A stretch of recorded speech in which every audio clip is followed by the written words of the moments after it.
Hey, what's going on, everybody? MysterySchooler here.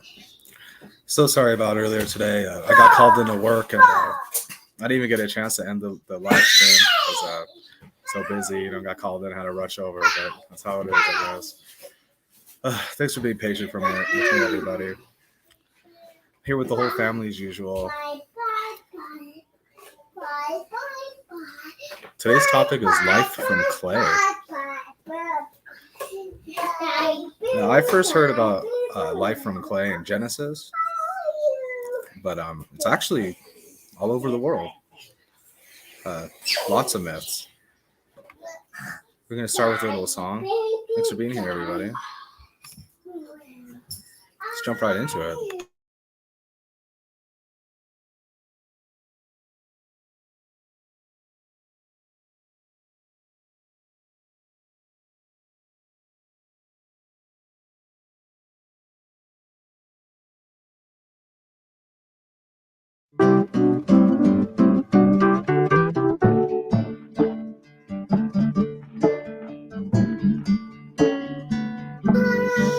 Yeah, in the middle we got Jesus healing people.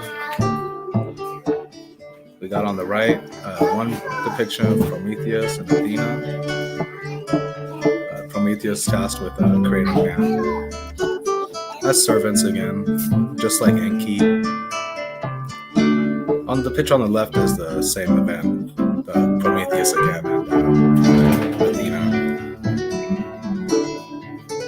Forget who it is who breathes life into it. It's in this presentation. It breathes life into the statue of man.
Welcome, everybody.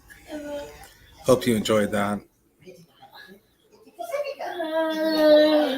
Let's jump right into it. Our first life from clay legend we're covering today is the legend of Judah Low and his golem. Now, you guys might be familiar with golems from pop culture, but in mythology or real legends, whatever you all call them, a golem is an animated being of clay or mud or things like that, stone, that's been enchanted to be sentient, to be like I don't want to say slave, but kind of like a slave, And Judah Low's golem here was a bodyguard for him.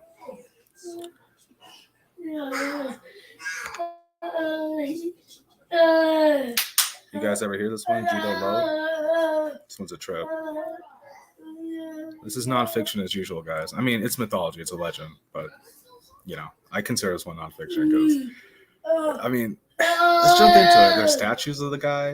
He was a real person, we know, so.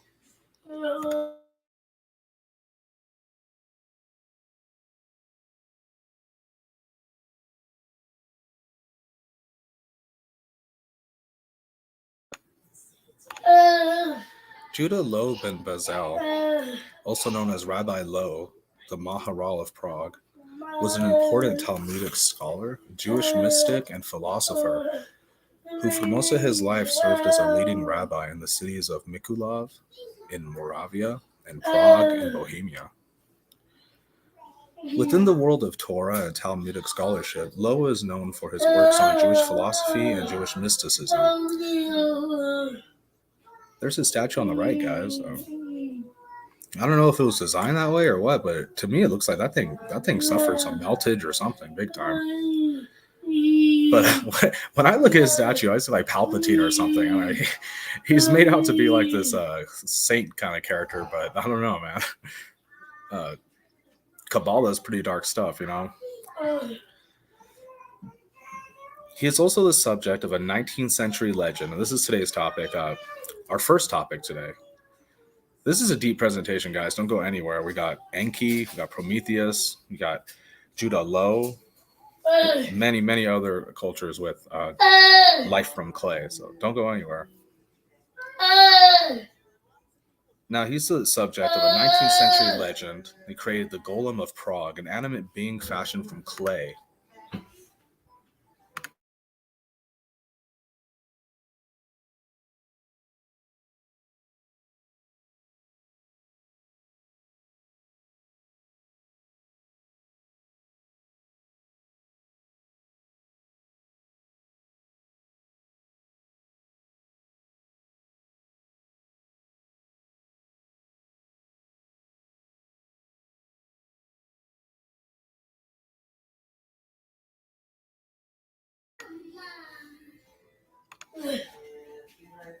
Genesis 2:7, and the Lord God formed man of the dust of the ground, and breathed into his nostrils the breath of life, and man became a living soul.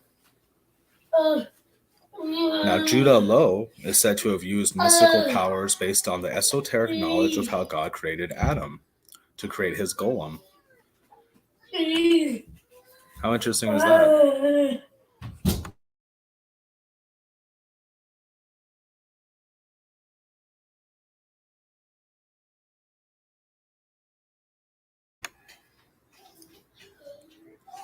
How interesting that there are so many depictions of the same process to create life into a vessel. It's almost like once you create a body, it's just waiting for spirit to inhabit it. Which is why you need a spiritual medium in most cases and stuff. Medium. There's no direct connection, you know.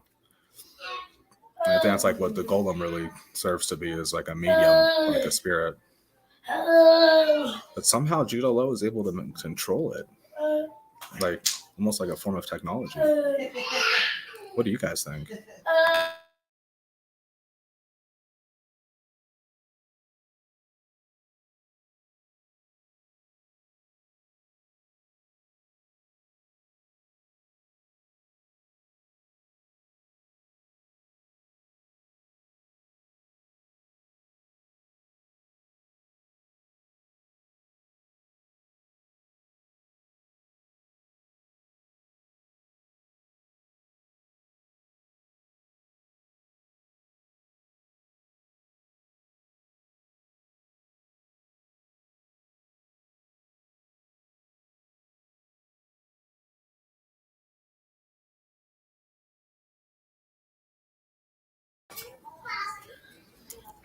Now, don't forget his title is Maharal, so they're speaking of Judah directly in this passage. But the Maharal reportedly created a golem out of clay from the banks of the Vltava River and brought it to life through rituals and Hebrew incantations to defend the Prague ghettos.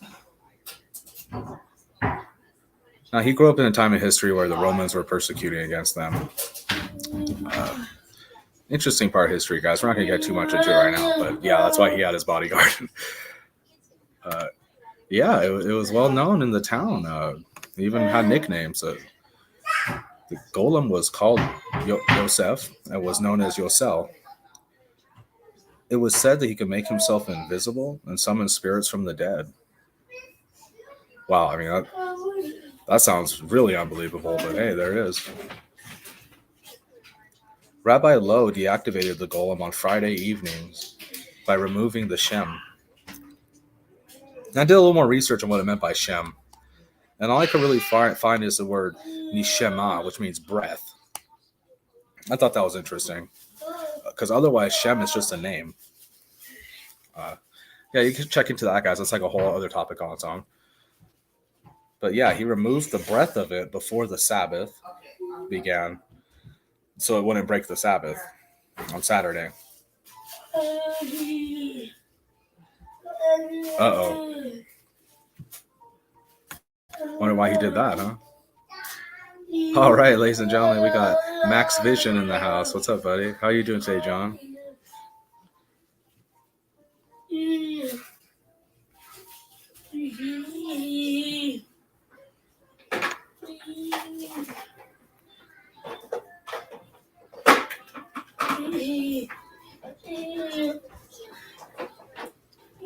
One Friday evening, Rabbi Lowe forgot to remove the Shem, the breath, and feared that the golem would desecrate the Sabbath. Some versions have the golem eventually going on a murderous rampage. The rabbi then manages to pull the Shem from his mouth and immobilize him in front of the synagogue, whereupon the golem fell to pieces. The golem's body was stored in the attic of the old synagogue, where it would be restored to life again if needed. Rabbi Lowe then forbade anyone except his successors from going into the attic. Wow. What do you guys think? You think it's still up there?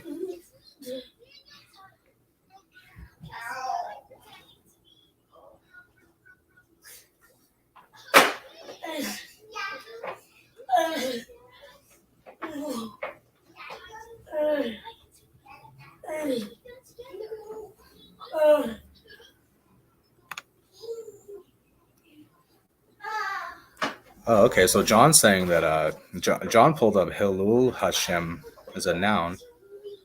It's an act in contravention of Jewish religious or ethical principles that is regarded as an offense to God.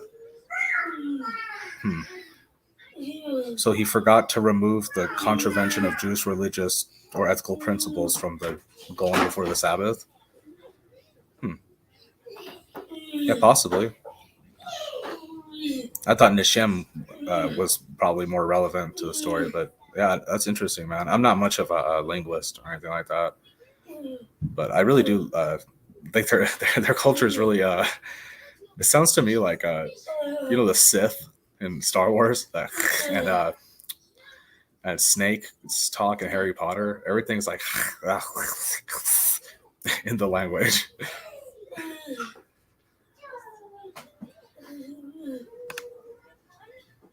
Yeah, John says, I thought Shem and Hashem might be related or mistranslated. Yeah. Hey, bro. Yeah. Maybe. It's interesting, though. I wonder really what it means by that. Because I know in Book of not Enoch, I'm sorry. Where is Tower of Babel? Anyways, I know in Tower of Babel it mentions Hashem as well. All right, we got Rolly R in the house. Rolly R. Hey, all blessings. Hey, welcome, Rolly R. God bless you. Welcome. Yeah, sorry, I didn't mean to flake on you guys earlier, but I got called into work, and I just had no way of ending the StreamYard notification without getting home. I really appreciate you guys for bearing with me, though. We're here now. Yeah, you guys ready for the rest of the story? This is a good one. It's one of my personal favorites. So I just think this thing is terrifying, in my opinion.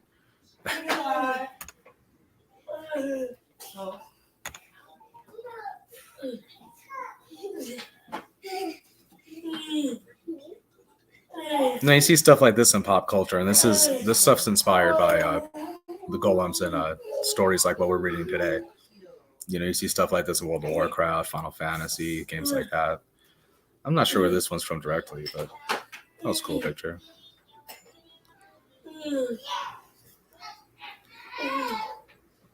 Yeah, John's saying it's the only word he could think of that might be relevant to the story. It does seem relevant, the word, because it's directly it's a Jewish thing, right? Towards Jewish religion, so it's specific. And this is also a Hebrew story or whatever. So yeah, that makes sense to me, man. It's cool you know that stuff off the top of your head, because I certainly don't. We got Shari in the house. Hey, welcome. Hey, sorry, I didn't mean to flake earlier, Shari. I don't know if you're here earlier. I got called into work, so it's a bummer. But here I am. John says you have to perform a sin to create a golem.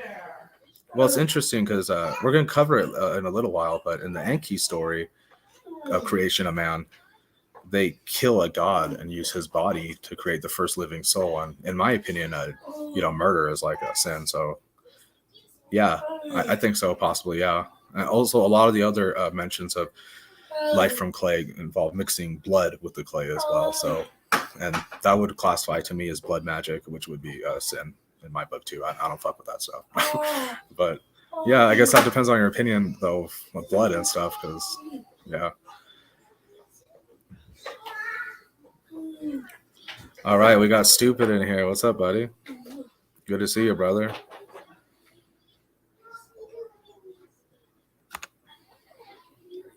Ingo Swan. I'll have to check that out. It's a cool name, though.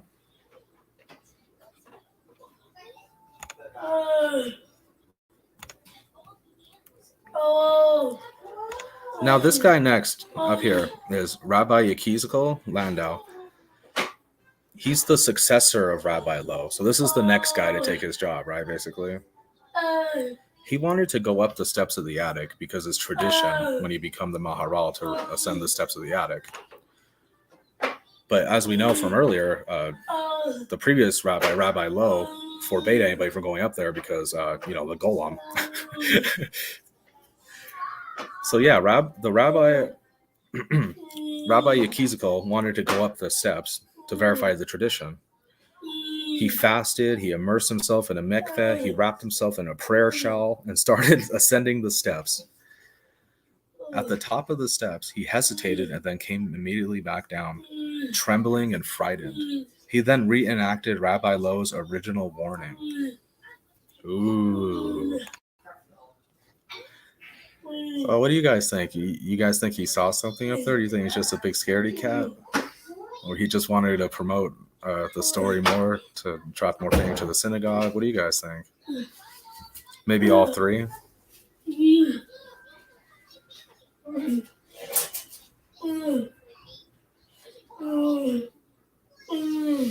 Yeah, John says, my friend recently showed me how human in the Jewish dictionary means monster. Yeah. Bro, I could go on and on that topic, but, I'm not going to last long on YouTube. So I'm just going to say, if you're interested in that kind of stuff, just check out who owns 95% of the world banks, and you'll be heading in the right direction. Anywho, yeah. What do you guys think? This guy went up the steps. Do you see the golem? Do you just get scared?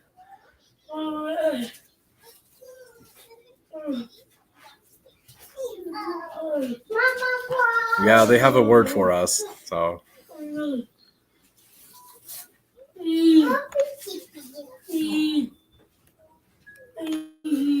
Now, according to legend, the body of Rabbi Lowe's golem still lies in the synagogue attic. However, when the attic was renovated in 1883, no evidence of the golem was found. Some versions of the tale state that the golem was stolen from the attic and entombed in a graveyard in Prague's Zizkov district, where Zizkov television tower now stands.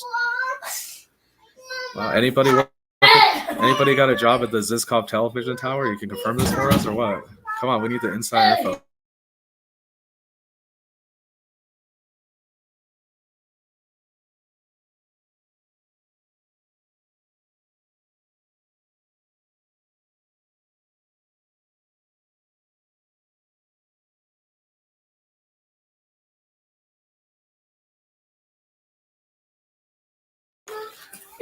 Now, there's another addition to this story, but I couldn't verify any sources on it.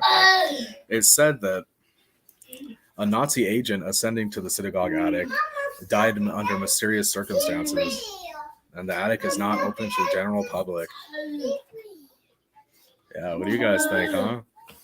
That last one sounds a little stupendous to me, but the whole thing does. But that last part really. Well, get comfortable, everybody, because we got a hell of a presentation today. We're just getting started here. We're gonna have another song in a moment, and then we're gonna go into the next legend.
I hope you guys enjoyed that. Up next, we got Enki and the Molding of Man. Now, this is one of my all-time favorites. It's one of the older of the myths regarding clay and blood.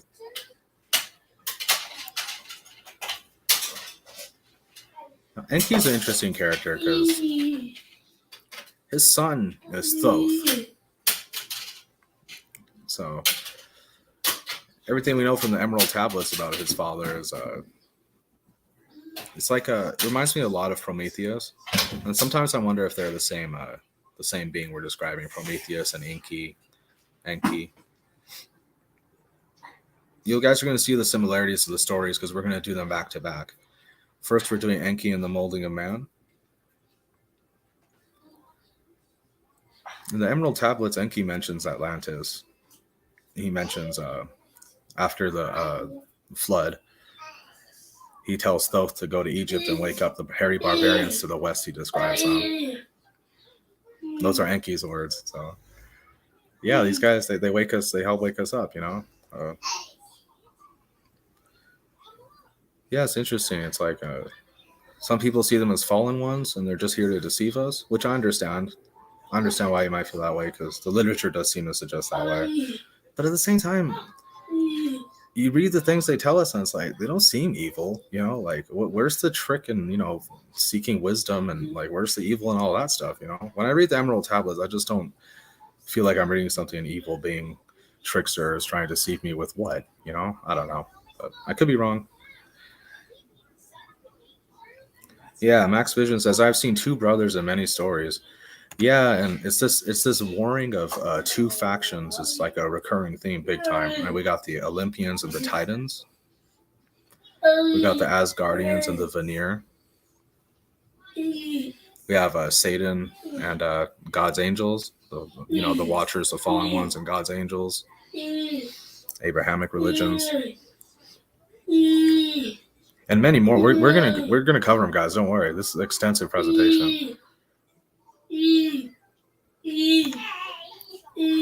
Yeah, make sure you guys check out John. He's live Friday and Sundays, does some remote viewing.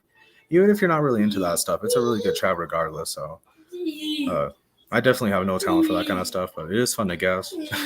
I appreciate your support, brother. Thank you for being here, man. All right, let's jump into it. Enki and the molding of man. This is Sumerian mythology. In the beginning, human-like gods ruled over Earth. When they came to the Earth, there was much work to be done. And these gods toiled in the soil, digging to make it habitable and mining its minerals. Eventually, the gods mutinied against their labor. They were like, hey, this sucks. Someone else should do this, huh? Man, moving dirt all day sucks. We should get someone else to do this, huh? Right?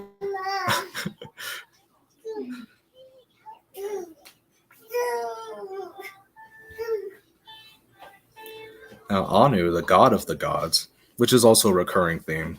You know, Zeus is the god of the gods. Odin is the god of the gods. That's his name. Indra is the god of the gods. Anu, the god of the gods, agreed that their labor was too great, and his son Enki proposed to create man to bear the labor. So he said, "Well, we can make a species to do it for us." You know. Now this is interesting, guys, because it's basically like you have a choice when you get advanced civilization, right? Like you can make something out of machine, right, metal, or with flesh. You know, and it seems like they chose flesh. Flesh seems like the best way to make your robot. Because you notice with like advanced robotics and stuff, they just start to look like animals, or they just start to look like people. Because our design is very good. That's why. It's the only functional thing. Like how useful is a wheel without a road, right? No, you need a limb to actually travel.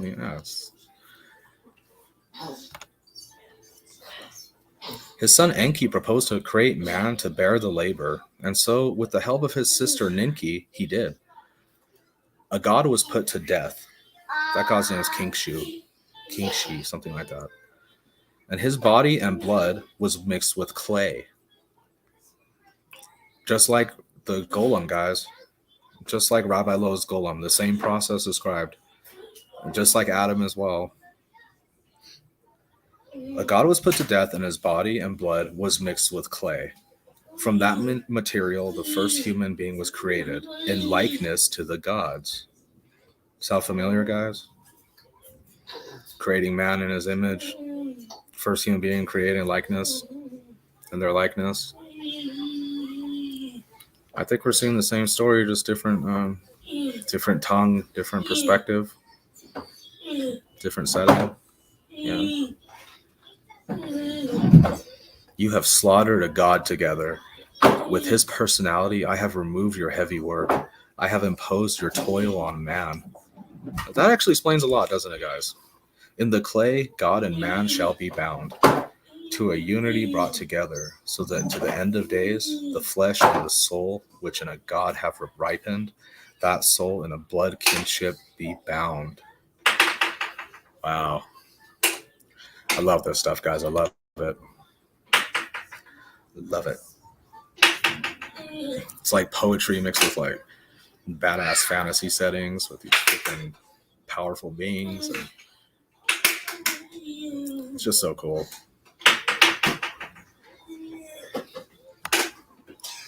John says, I mapped many of the gods in the first monster. Oh, you're making some charts, buddy?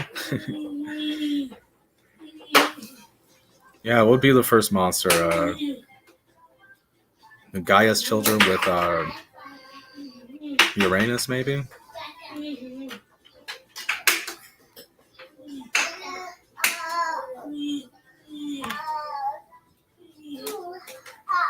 It says clay, but it sounds later like a living being.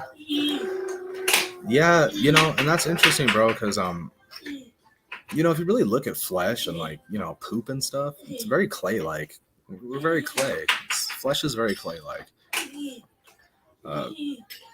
Yeah, they had to use King Shu's spirit, dead spirit, or something to create the living flame of man, or something like that. Yeah, it's That's difficult with Sumerian stuff because that's really ancient, you know. And we're talking about like clay tablets and stuff, so they do their best. But yeah, interesting stuff, guys. And what a coincidence! There's so much clay going, clay action. What's the deal with the clay? And don't forget, guys, like we're like, oh, you know, in our perspective, we're like, oh, it's ridiculous. You know, water doesn't do this, water doesn't do that. Guys, the water you have to work with is not the water these guys had to work with. I'm almost 100% that legit 100% unmessed with water by man is just like straight up magic. Like water from deep under the ground or deep beneath the earth and stuff. It's like it can have magical properties. And I think when you work with that stuff and blood, you can create vessels for life. I think it's possible. Yeah. I mean, isn't a seed within a womb just energy contained? You know? How do you think babies are made? Contain energy. It's contained energy. That's it.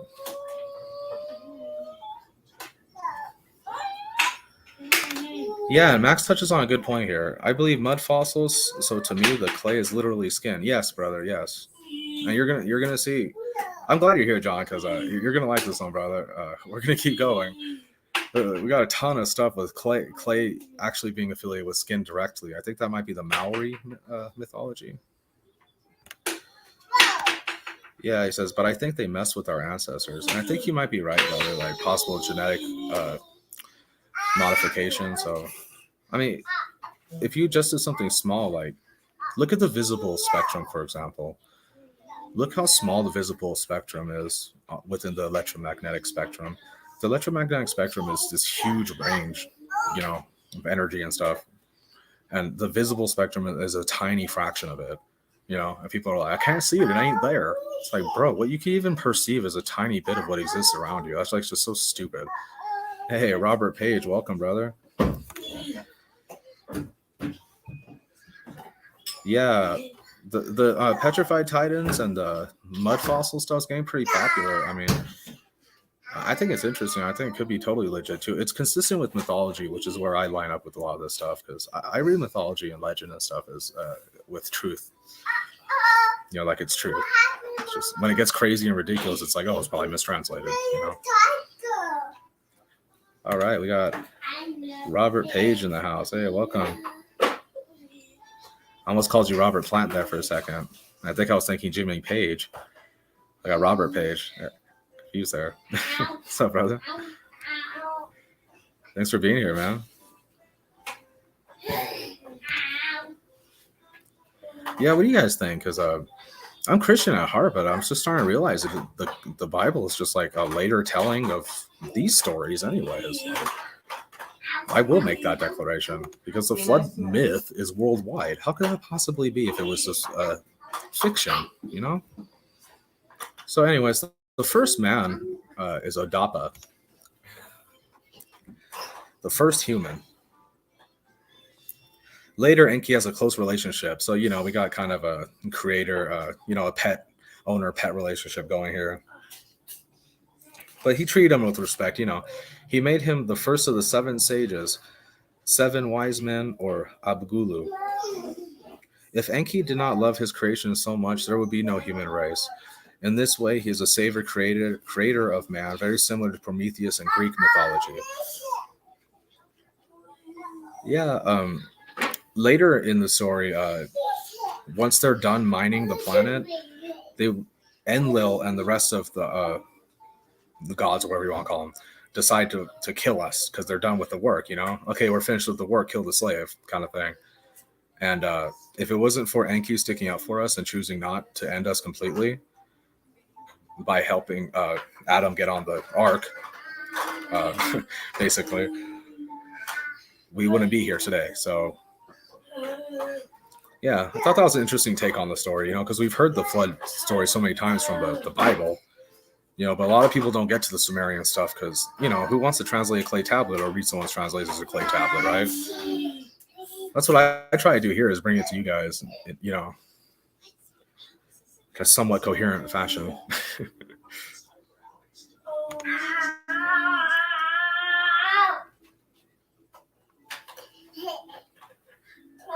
Yeah, this is interesting, guys. If you've never heard of this, I think John might be onto something here. This is just my personal beliefs, but I also think that much of the terrain of our realm could be made of dead corpses of beings from the past.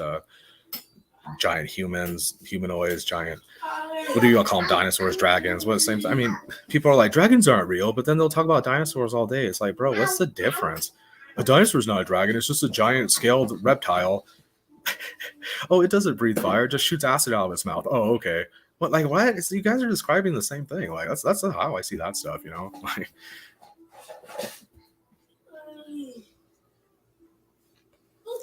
really appreciate Robert Page. Thanks for that, brother.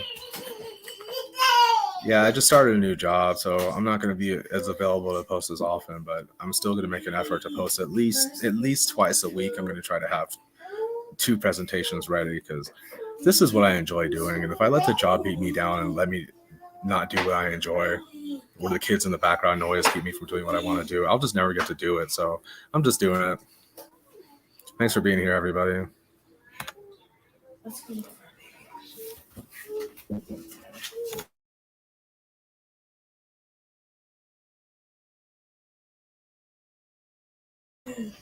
Now, I'm pretty sure after this slide, we got a song coming up. And then we got another legend after that, so don't go anywhere, guys. Don't think the music means it's over, because it's not. We're just getting started. Gives me a second to smoke a little tree and get ready for the next legend, all right? Enki speaks to his mother. Oh, my mother, the creature whose name thou hast uttered, it exists. Bind upon it the will of the gods. Mix the heart of clay that is over the abyss. That's the earth, guys. The good and princely fashioners will thicken the clay. Thou bring the limbs into existence. Ninma will work above thee. Nintu will stand by thy fashioning. O my mother, decree thou its fate. And later, Adapa, the first man, later goes on to act as the advisor of the king of Eridu, which I'm pretty sure is Enki, or one of Enki's sons. It might even be Thoth. But yeah. All right, we got Isabella Live 2.0. Welcome, man. Hey, sorry about earlier, man. I got called into work. I didn't mean to bait all you guys with my live stream and then not show up. That was really lame. My bad. Thanks for being here, man. Thanks, Robert Page. I really appreciate you, man. You know, I know it sounds a little lame, but cheesy or whatever, but I really do feel like when I do this stuff, like I'm doing something like I'm supposed to do. Like it's good for my soul almost, if that makes any sense. Whereas when I work, it's like it's good for my body and it's great for my family or whatever, but I just don't feel like it's good for my soul. It feels good to do this stuff, you know?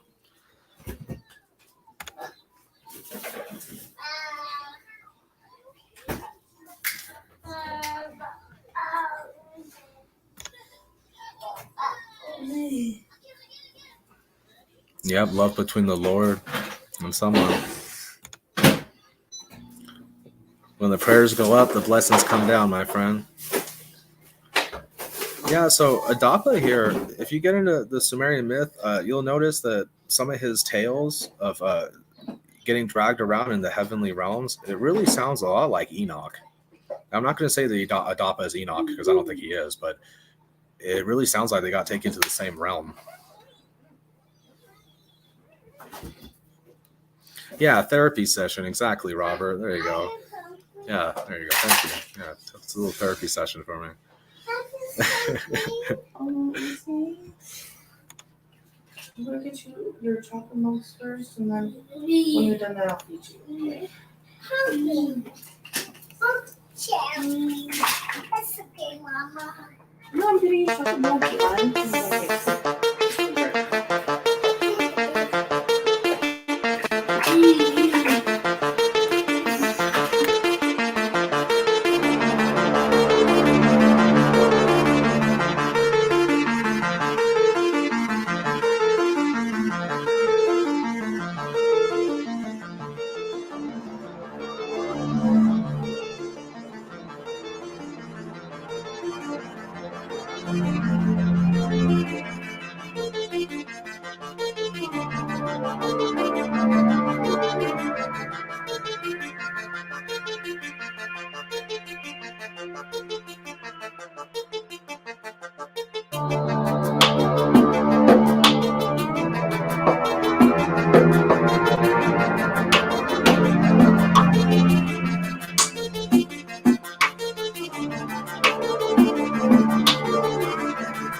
Did you guys like that?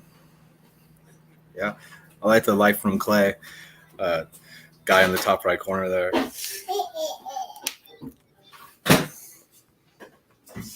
Oh, you want your show back on?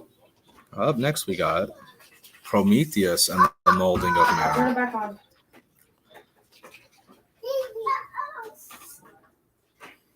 Now, I don't know how many cultures from across different oceans from each other are having the same myths it's going to take to get people to understand that these all came from the same place, Atlantis. That's why all the stories have the same fucking context, but we're going to do it anyways.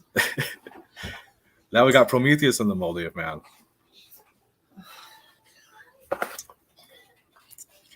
Thanks, Robert Page. Yeah, we try to support each other around here. If you guys got a channel you're trying to support too, make sure to drop the link in the chat. It's no issue. Gotta support each other, you know. I hate all these channels that are like support each other, then they're all harsh on the censorship on the channel. It's like, what the hell? You said support.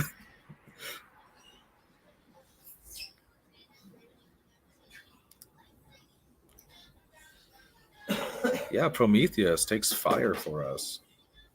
Now, when I hear this one, guys, I always think like physical fire, you know, like flame, right? But when you really examine the story, is it a flame we're talking about here? Or are we talking about spirit? The spirit. You know, Thoth describes man's spirit as a flame bound to a mountain.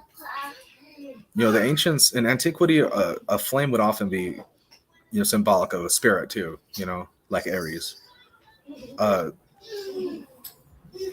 So sometimes I wonder if the spirit that Prometheus is giving us, that Zeus doesn't want us to have, is in fact consciousness or free will.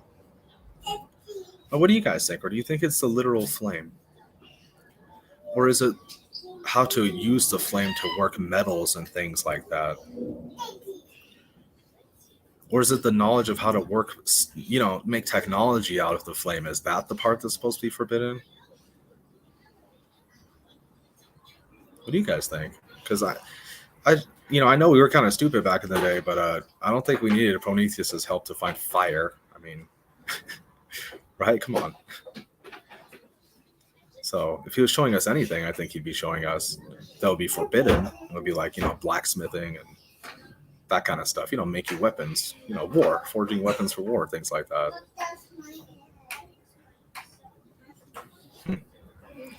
Yeah, let's jump right in. Prometheus and the molding of man. Prometheus and Epimetheus were spared imprisonment in Tartarus because they had not fought with their fellow Titans during the war with the Olympians. Okay, so they're basically like neutral during the war, so they weren't punished. They weren't sent to Tartarus, but they're still enemies of the Olympians. They're Titans. They're the opposing faction here. That's Prometheus.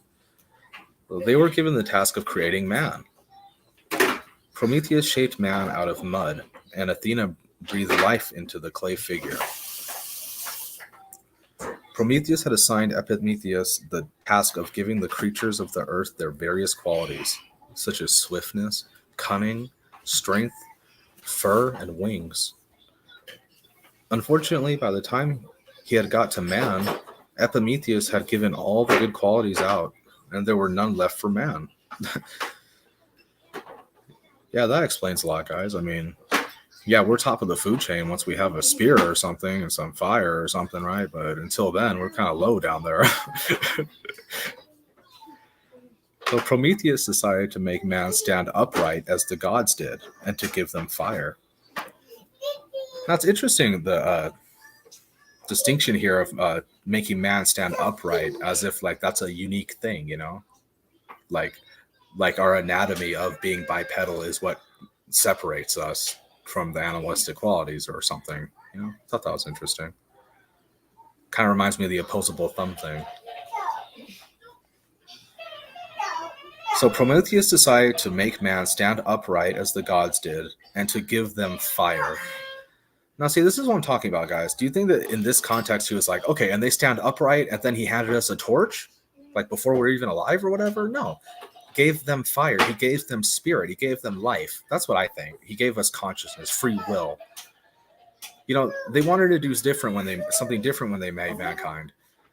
You know, there was nothing else to give us. They gave us free will. It's the only thing that. What else could they have done, right?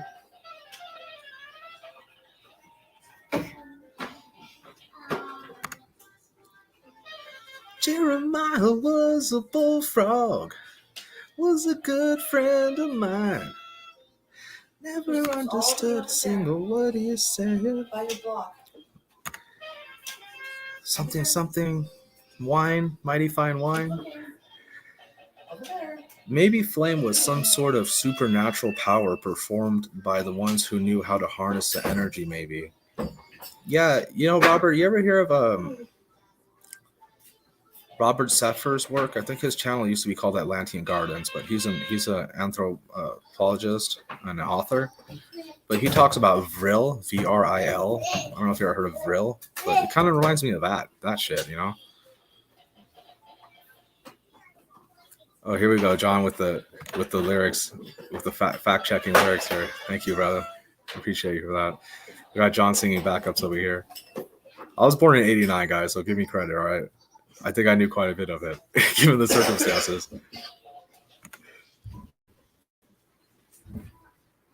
Let's boogie down. You know, I like disco. I used to play in a classic rock cover band called the Yellow Brick Road. Yeah, I play bass and guitar.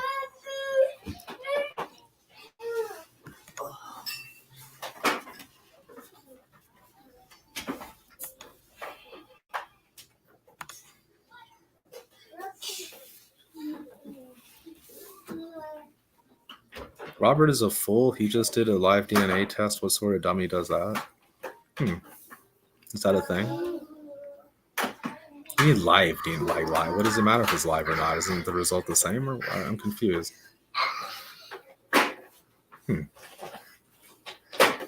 Shari says I have underwear older than I knew.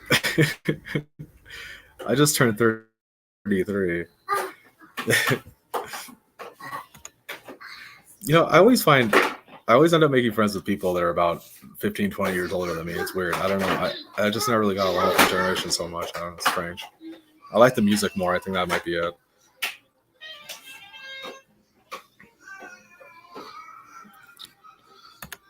Uh-oh.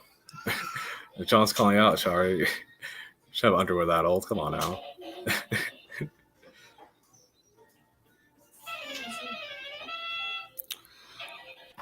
Oh, you're calling Robert Seffer a fool? Yeah. Yeah, you're right. The live. I know what you're talking about now. Yeah, I don't know if he's into that. I mean, in my opinion, epigenetics is pseudoscience, but I'm not going to get into that. But that's a bold claim, though. Robert's a pretty smart dude. I don't know about the DNA test. You might be wrong about that kind of stuff, but yeah, I wouldn't get one either. I'm with you on that one. But I still love his channel, though. I got that dude's back. Kenny Loggins. All right, we got Parkway. Shalom. Oh, hey. Shalom. Welcome. Hey, Shalom, you just missed, we did Judah Lowe's Golem. Jewish mysticism, Kabbalah magic. Interesting stuff. Welcome, Parkway. Thanks for being here, brother. Yeah, can anyone show us gas pressure without a container? Anybody in the chat? Gas pressure without a container? God, I love you guys. And also, interestingly enough, about Prometheus, we see the same process again, guys. What is with this, right? Prometheus molds a clay statue of Minerva, the goddess of wisdom to whom he is devoted, and gives it life from a stolen sunbeam. And I thought it was interesting that this time after he gives a statue life, instead of saying giving them fire, like the last time this process was used, it says from a stolen sunbeam. And remember, we were just talking about, guys, is this really fire we're talking about here, or is this consciousness? I mean, a stolen sunbeam. Like, what is that? What is that? That's fire? I mean, I guess, right? It's plasma. Plasma, like, you know, like sperm. Plasma, like your blood. Plasma.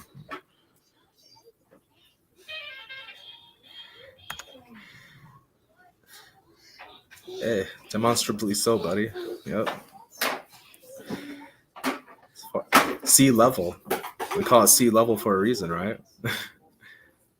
Not sea curve. I don't see a curve.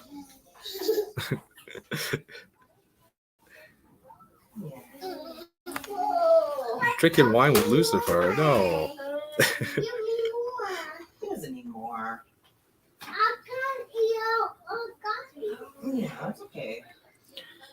Yeah, and I think Max hit the nail on the head with this one. It's the conscious energy from the sun. Yes, I think that's exactly what's going on here, brother. Yes. And it's interesting that him using a sunbeam to create consciousness is considered theft, right? So it's like, if him doing it is considered theft, like someone who's like, you know, a demigod. I mean, he's a titan, right? What would happen if someone like us tried to do something like this, right? A mortal? Like, ooh, I think that's when you're starting to dabble and stuff. You're really like, I could tell you how to do it probably, but I ain't doing it, bro.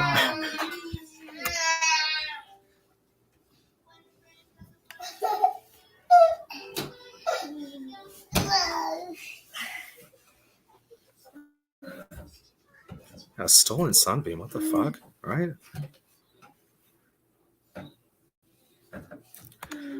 Yeah, this is an interesting point Isabel Live 2.0 brings up. Yes, the ability to make things out of metal because you use fire to smelt and blacksmith. I think you're right, because in Book of Enoch, it's Azazel who teaches us this. And even though he wasn't the leader of the fallen ones, that was Semjaza, Azazel had a harsher punishment brought onto him because he taught us warfare and the working of steels. And sometimes I wonder if that's Prometheus, you know?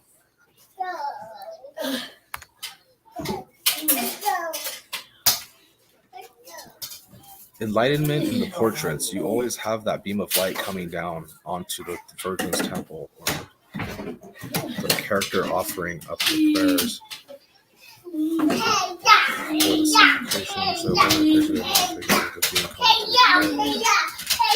Oh, I'm gonna have to check that out, bro. That sounds interesting. Yeah, it sounds like some sacred geometry kind, like symbolism kind of stuff. Yeah.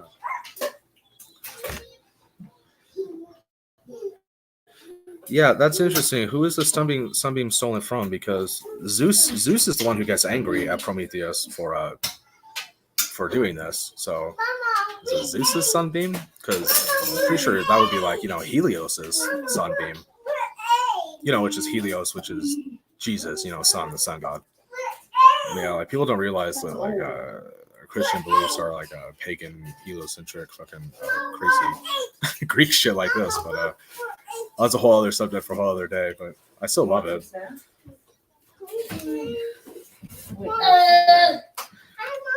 Yeah, and that's my sign, brother. Like, fiercely loyal, but don't mess with us, you know. What do you guys think?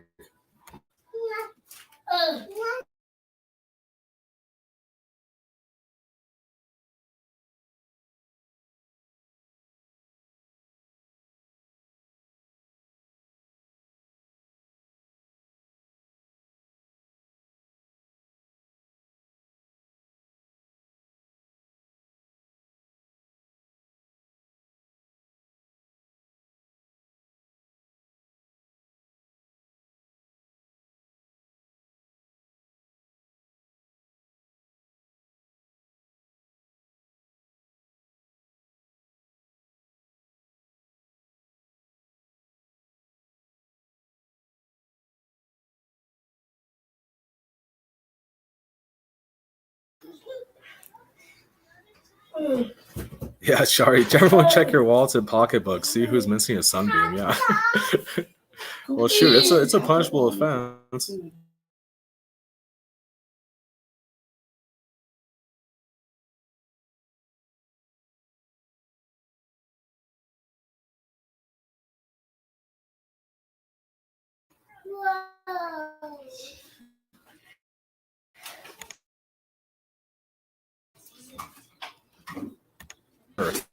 Tell me if you guys have heard this bit before. Near the town of Panopeus, the remaining used clay was allegedly still present in historical times as two cart-sized rocks that smelled like a human body. Myths about Prometheus were inspired by Near Eastern myths about Enki.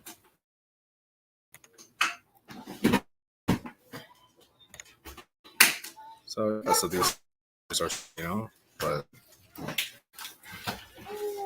sometimes people will still deny it. It's like, bro, that's the mainstream narrative. Like, it's not even a theory. Like,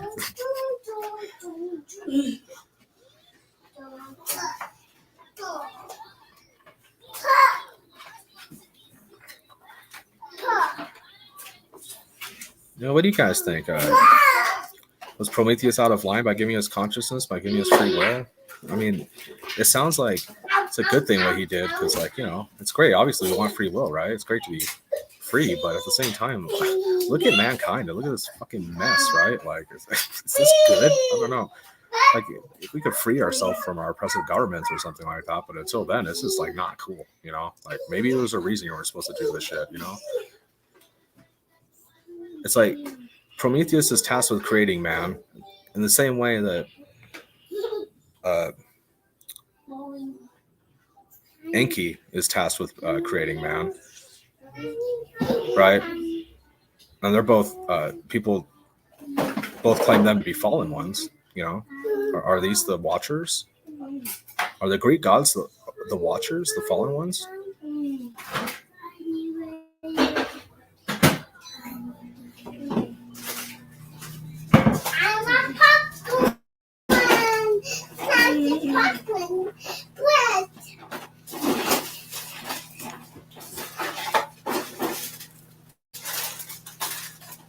Pandora from Greek mythology was fashioned from clay and given the quality of naive grace combined with feeling. In Zoroastrian mythology, first the primordial ox, Gave Vodata, and subsequently the primordial human, Gaiomart, are created from mud by the supreme deity Ahura Mazda.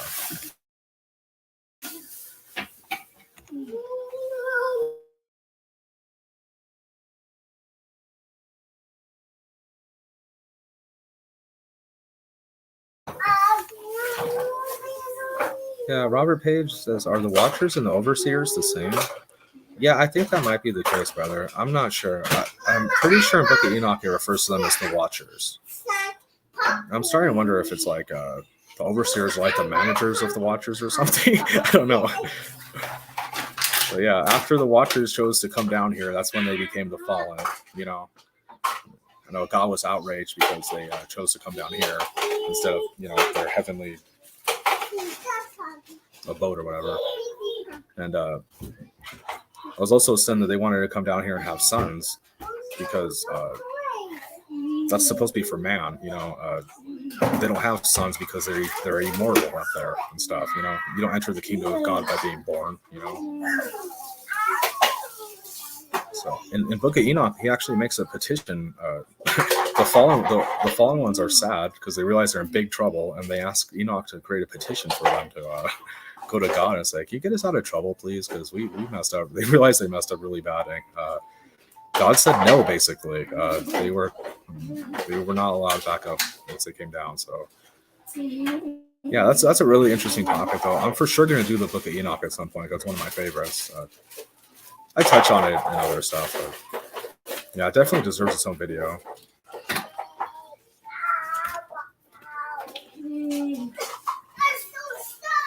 Yeah, and here's another concept. It's like Max says some of the Greek gods are watchers, I think. And I think it's good you put the word some there, because I always want to group them as together. Like, oh, if they're down here, they're fallen. If they're down here, they're evil. And it's like, you have to really start thinking like, well, who wrote this book, right? Because like, from whose perspective, right? Because some of these ones, they don't seem evil to me, some of them. I mean, I know they're supposed to be deceivers and shouldn't trust them, blah, blah, blah, but some of them really don't seem evil to me. A lot of them really do, but a lot of them don't. So, it's, I don't know. Interesting. And I agree. I do think the Greek gods are some of the fallen ones, especially some of the stuff they choose to do. It's like they're either having sex with mortals or killing us or whatever. It's like usually not good stuff,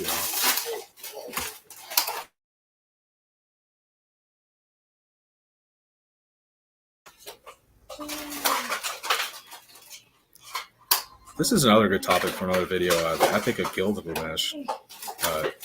Enkidu, which is the son of Enki, specifically it says in the story, and his name, is created by the goddess Aruru out of clay to be a partner for Gilgamesh, mighty in strength. So again, we got another clay creation, guys.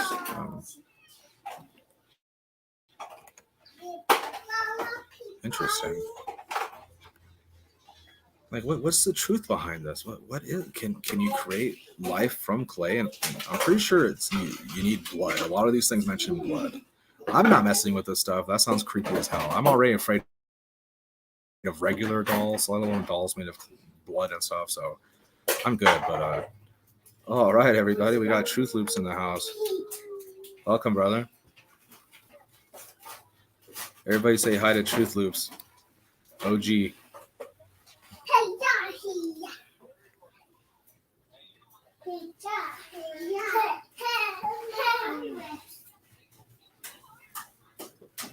According to Chinese mythology, see the Chu, Si, and imperial readings of the Taiping era. Nuwa molded figures from the yellow earth, which sounds like sulfur when I read that, Which is in some alchemical processes, sulfur is described as, creating life. And I thought it was interesting that here Nuwa is molding figures from yellow earth, thinking like, what else could that be, right? And giving them life and the ability to bear children. In the Babylonian creation epic, the Enuma Elish, the goddess Nin-Hersog creates humans from clay. According to the beliefs of some indigenous Americans, the Earth Maker formed the figure of many men and women, which he dried in the sun and into which he breathed life. Wow, so Native American lore, we also got humans being formed from Earth, and then the breath of life being put into them.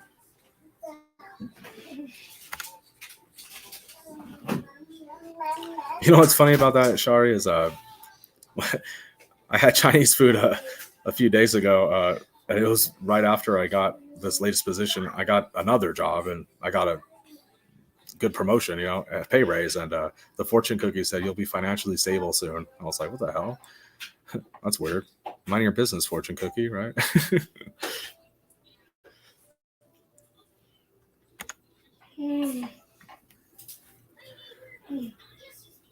And I don't think the Babylonian creation, Enuma Elish, is different from what we just covered, guys. That's the Enki creation story again. Yeah, so we got Native Americans, we got Greek, we got Chinese. What do you guys think? Zoroastrian, Roman, Abrahamic religions. A lot of creation stories involving clay. What's going on? Yeah, I was gonna say I'm pretty sure fortune cookies aren't Chinese, but I know that wasn't the point. But yeah. Yeah, Chinese mythology is really interesting too. I gotta get more into it. I mean, I did cover the tanukis. I don't know if you guys know about tanukis. One of my favorites. They're supposed to be trickster deities again, but they're usually described as bipedal raccoons that are intelligent with gigantic balls. Yeah, great. So there's a movie called Pompoko. If you want more details on that.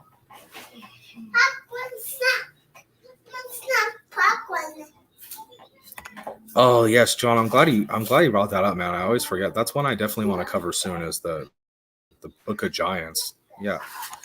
Now, is the Book of Giants a segment from the Book of Enoch, or is it its own thing?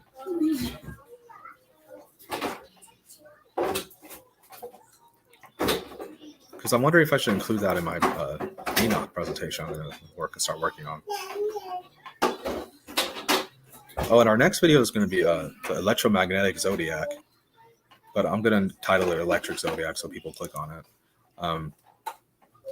Yeah, it's going to be a good one too.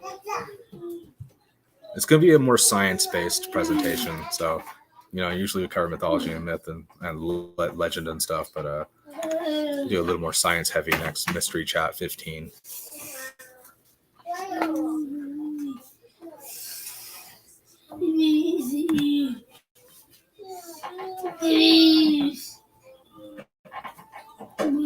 Billy will begin to spell her name thusly.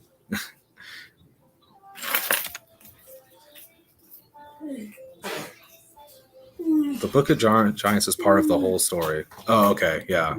Okay, so yeah, Book of Enoch is probably going to be too big for one cover too. So it's probably going to be like multiple videos.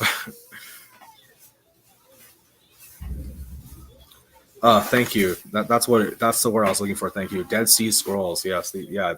Pretty sure all those really good stories are Dead Sea Scroll fragments. That's an interesting topic too. What do you guys think about the Dead Sea Scrolls story? Do you guys think that kid really found them, or do you think that they just had them this whole time? Because I'm gonna say B, but it's an interesting story. I think you guys really think a kid followed a lamb and threw a rock at a jar or whatever in a cave and found them there, or just don't buy that one so much. But I've become extremely skeptical, especially the media.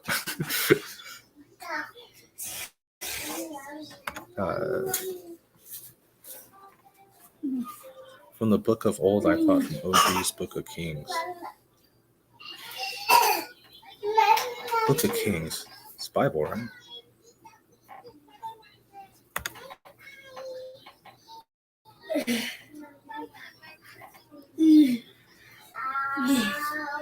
John says the book covers the fall of the giants being unable to procreate and the ensuing war that happens during the first rain sand, the flood that came with it. Oh, okay, so we got some more flood stuff, huh? Yeah, I think that's definitely something that happened for sure. Like,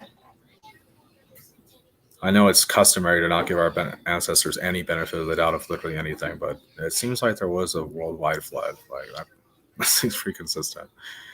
And there was something fucking with people because everybody was writing about all kinds of crazy shit.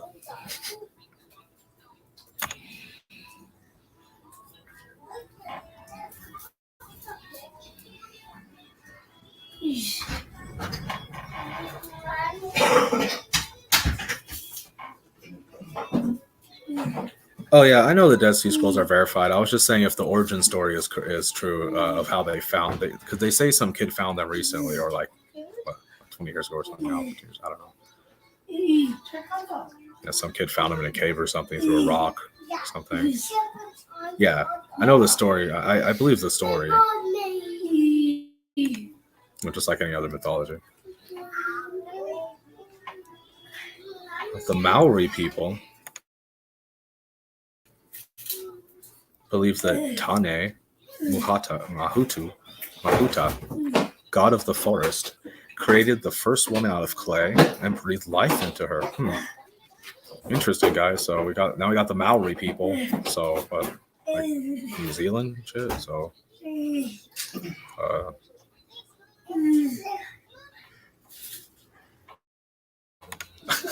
What hemisphere, like which culture doesn't have the creation myth from clay and breathing life into it? It's getting to that level now. Like which one doesn't have it? And we'll just cover the list of ones that don't have that. It's gonna be easier, right? Like what a coincidence, huh? Don't forget, the East and West were separated by policy or law, basically. Like if you're a foreigner caught in the east part of the world, like for a long time, you're just killed instantly. In other parts, you're an infidel, you're just killed instantly. So it's a little far-fetched that the myths would be so similar if you're not even allowed to be on each other's land without being killed. According to Inca mythology, the creator god Viracocha formed humans from clay on his second attempt at creating living creatures. Clay. Okay, interesting. Why? And I don't know if you guys know about grounding or earthing, the health effects of earthing. Yeah, it's supposed to be legit. It's like basically you're an incomplete electrical circuit, and when you ground yourself to literally the earth by just laying with your bare skin against mud or dirt, you're completing the circuit and grounding. You're getting like pulling electrons out of yourself or application or something like that. But yeah, check it out. It's supposed to be legit. I did it for a while, and I feel pretty good. I don't know. Earthing or grounding as a health benefit. We're going to talk more about that in our next presentation, electromagnetic zodiac, because that totally ties into that. Yeah, Max, I don't know if it was just, what's the word? Placebo effect or not, but I was noticing how my breathing was better. My breathing improved. I was getting more restful sleep at night.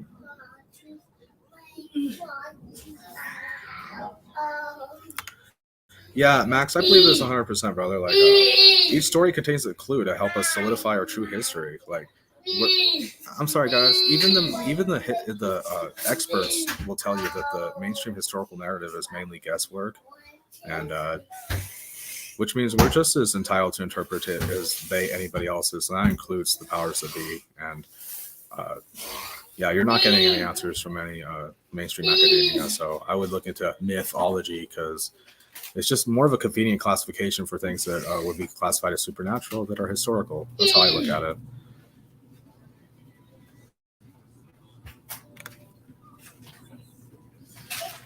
Yeah, and Max, how by those Inca and Mayan pyramids, whatever they'd be called, the big step structures, like the gate of the sun and all those things.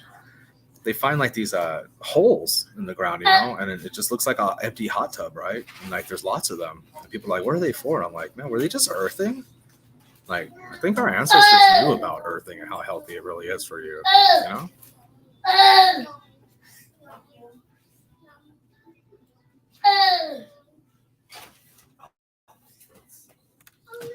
Yeah, thanks, Isabel. Life 2.0. Yeah, this is the story, right? Of the where they found the Dead Sea Scrolls. These two boys threw a rock and hit a jar, falling down a hole. And yeah, that's the story. I wonder is legit or not. Either way, it's interesting. Don't hit Max. Let him watch too. Yeah, I mean, I read Dead Sea Scrolls and all that stuff as biblically canonical or whatever you want to call it.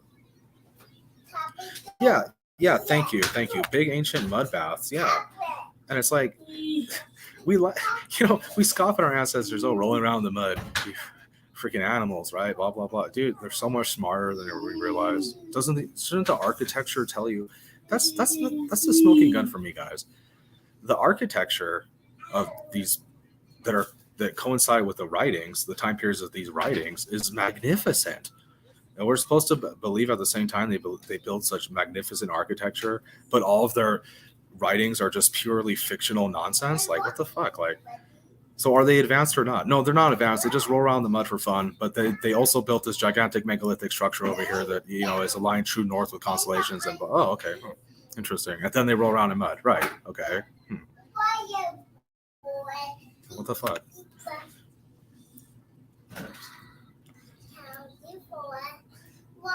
Is mud in your eye? I've heard that somewhere before.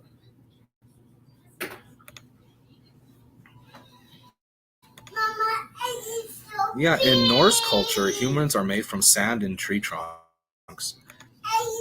I thought that was interesting because it says at the end of Ragnarok, right? After all the gods, basically both sides, the Asgardians and the forces of hell led by Loki, wipe each other out in like a stalemate, basically, like, you know, a total annihilation of both sides, right? And from the roots of the destroyed Yggdrasil came the humans. The Asgardians hid the humans inside the roots of the tree, hoping they'd survive the cataclysm that was Ragnarok. Was eaten by Fenrir.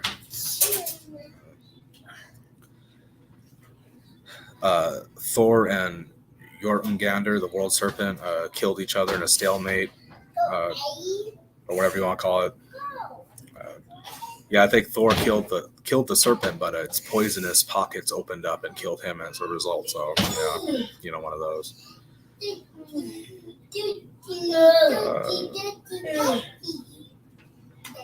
In the Korean Sang gut narrative, humans are created from red clay.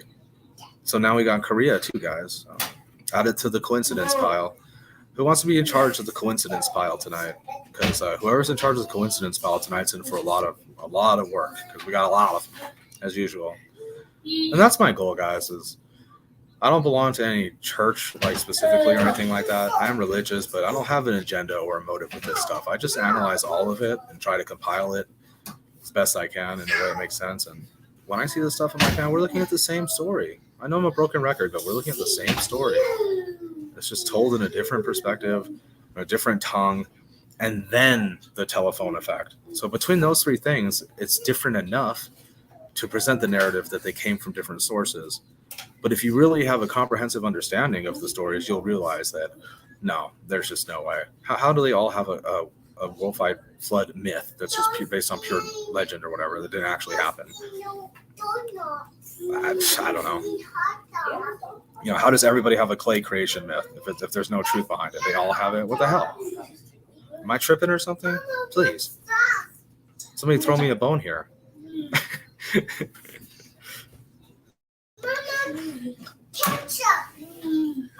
Yeah, make sure you hit the like button, guys. Really appreciate all of you. We're getting closer to the end here. But not quite, because it's freaking everywhere. This life from clay, life from clay, life from clay. In the Keiichi creation story, Popol Vuh, the first humans are made of clay. Although they soak up water and disintegrate. I mean, we do soak up water and eventually disintegrate, don't we? That's interesting.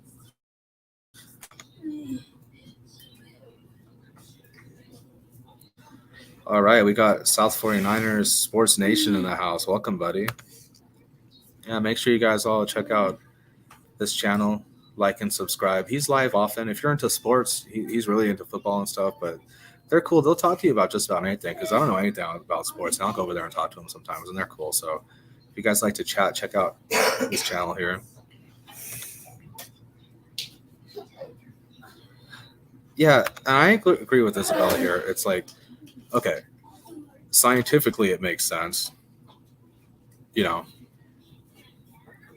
the legends say this is how it happened, right?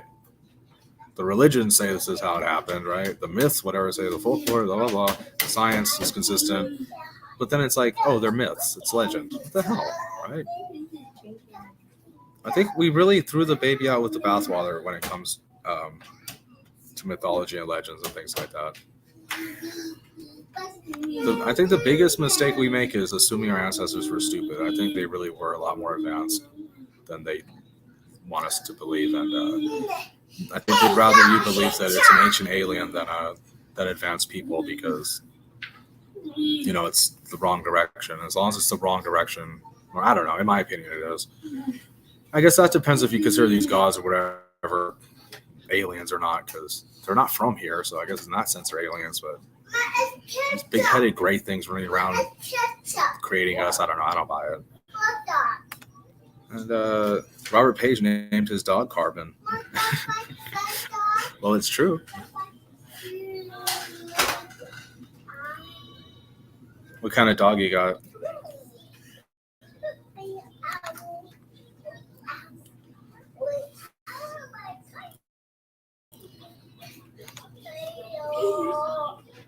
All right, guys, we got more. In Central Asian mythology, including Altaic, and Mongolian, have stories about how the god Ulgan created the first man, Erlik, from clay floating on the surface of the water. The surface of the water, so from the abyss, as it's described. Clay floating from the surface of the water. Mm-hmm. Oh, guys, the coincidence pile is really stacking up here. And a Woyenji in Ijiao tradition created humans from earth that fell from the sky before granting them identities. Yeah, so you can debate that one because it just says created humans from earth, but I would argue earth, created from earth is close enough to clay. That's a close enough affiliation to the topic, in my opinion, to argue that they have similar origins. Oh, you got German Shepherd, yeah.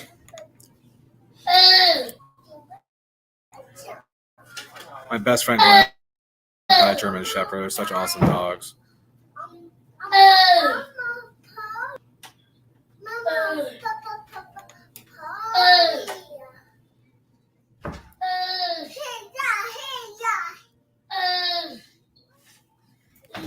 The FA people have a creation story in which the first man was made of clay and skin.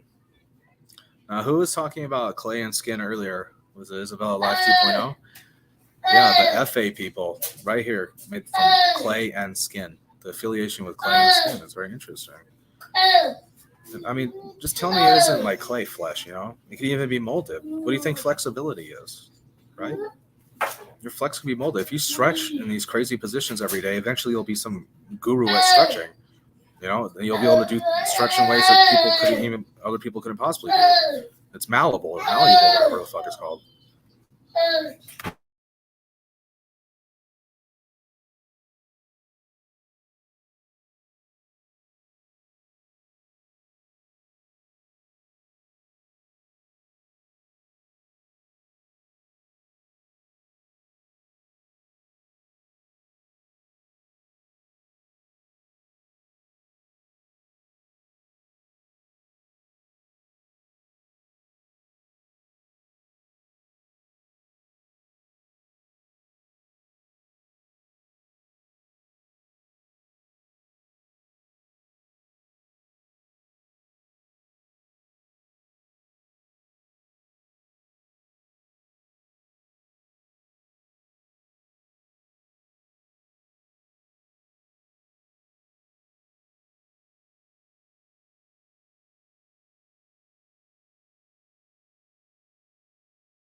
Yeah, the description of separating DNA in the water, that's interesting.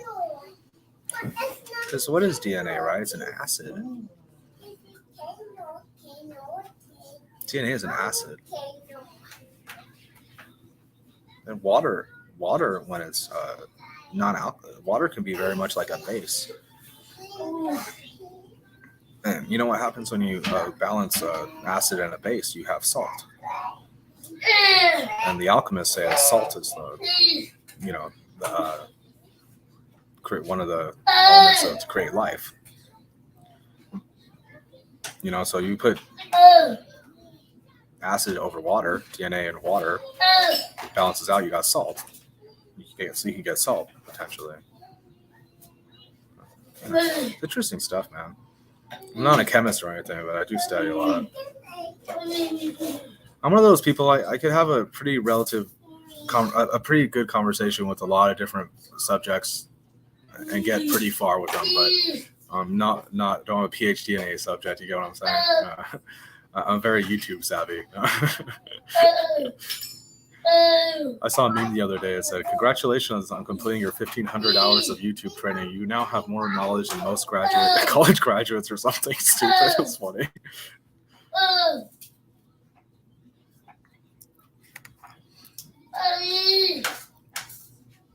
Yeah, on top of the water is where the spirit dwells.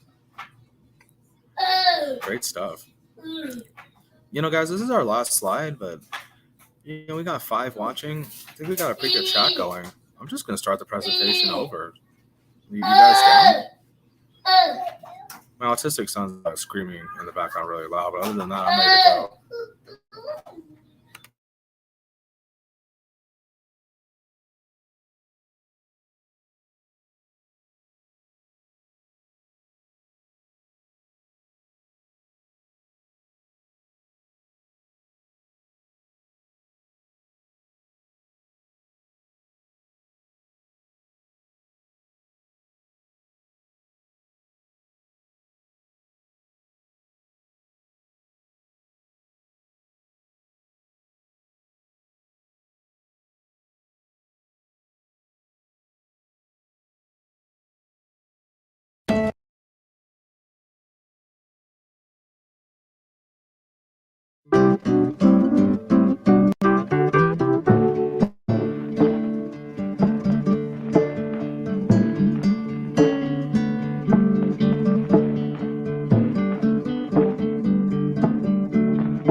We are back, everybody.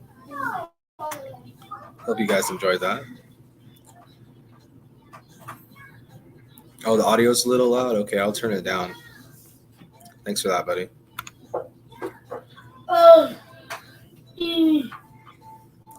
Yeah, were you here for the first half, Robert Page? I'm going to start over. We got the Legend of Judah Lowe's Golem. This is a fascinating one. There's multiple versions of this story. One version of the story, Judah Lowe forgets to remove a component of the golem before the Sabbath, which is Saturday.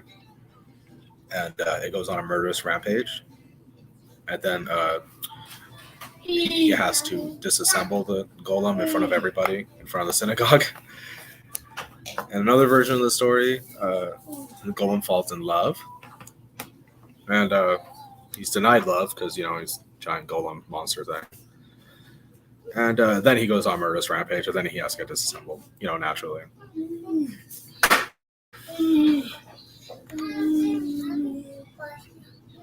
Yeah, well, this one always trips me out because the same description used given by Judah Lowe to create this golem is very similar to lots of the myths that we're going to cover later in this presentation.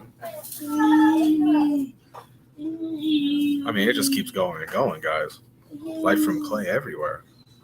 Is it possible? Can you really do this? I think it'd make for a cool horror movie. I would watch it. Thing scares the crap out of me, that's for sure. I mean, golems are all over the place in pop culture.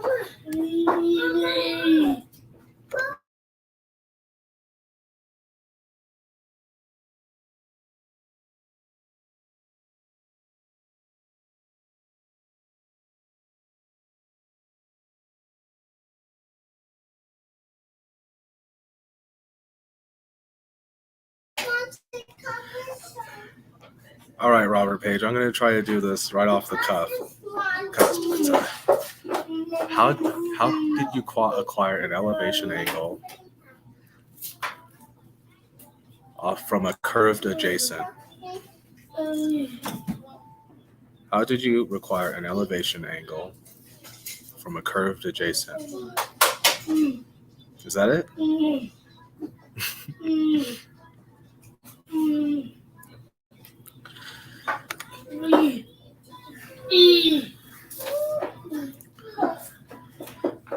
Yeah, Max is saying they're searching for giant DNA in the dirt.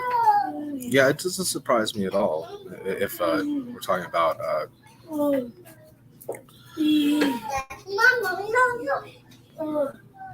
petrified titans being a reality. Yeah, I do also agree, bro. We were the giants of the past.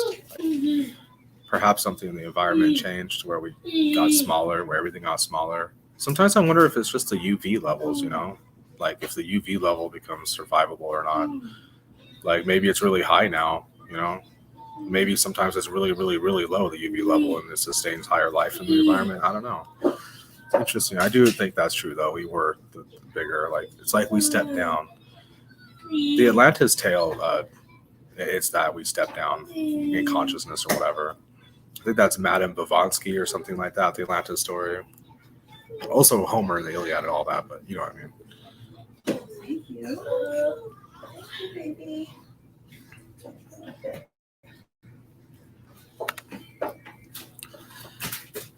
Yeah, and that's a good point. It's about Life 2.0. It's about Life 2.0 says, all I keep thinking of is where there is a will, there's a golem. And I think you're onto something there. It's like when you create a vessel that's capable of maintaining consciousness, consciousness will take that vessel, So it's like where there's a will, there's a way. Where there's will, there's a golem. Like it's really like when you contain energy, you create life, like alternating current, it's like circular motion, female, direct current, straight line, male, alternating current, circle, vagina, direct current, straight line, penis, alternating current plus direct current equals electricity, penis plus vagina equals life. I don't know if this is clicking for anybody, but that's actually how it works. But yeah, that's AC/DC. Anywho, the golem, yeah, Judah Lowe ben Bezalel, also known as Rabbi Lowe, the Maharal of Prague, was an important Talmudic scholar, Jewish mystic, and philosopher who for most of his life served as a leading rabbi in the cities of Mykolaiv in Moravia and Prague in Bohemia. This story takes place in Prague, guys. It's under Roman threat that he creates the golem to protect the ghettos of Prague. He's their leader, the Maharal. Within the world of Torah and Talmudic scholarships, Lowe is known for his works on Jewish philosophy and Jewish mysticism. He is also the subject of a 19th century legend that he created the golem of Prague, an animate being fashioned from clay. There we go, guys. Life from clay, fashioned from clay right there.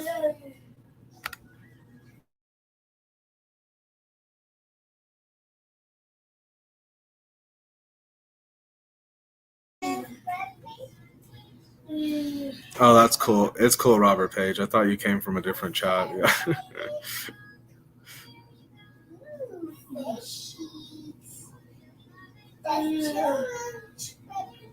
Yeah, it has to do with celestial navigation.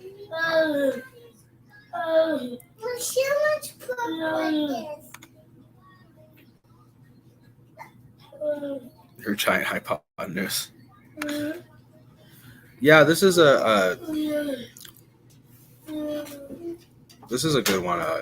Was it thicker? The firmament, you know, was the containment of the earth thicker back then, Good job. and that's why like life was able to be larger.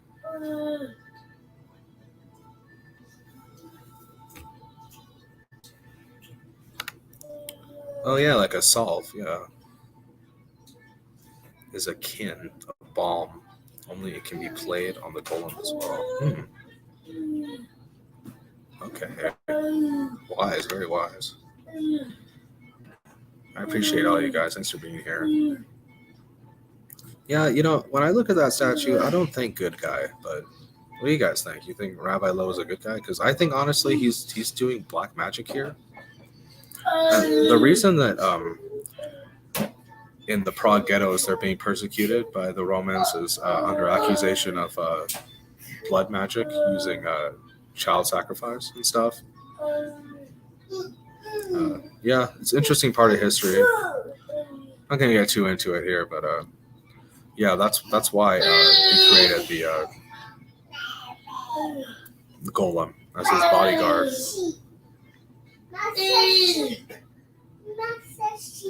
Mama.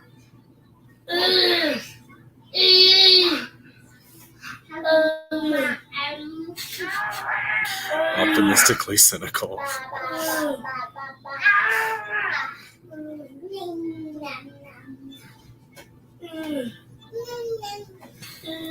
I don't get how the goldfish autoerotic asphyxiated.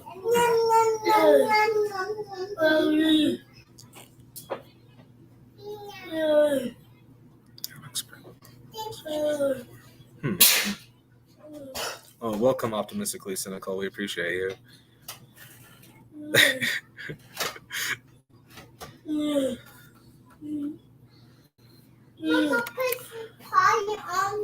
Yeah, you know, I don't know if you guys ever.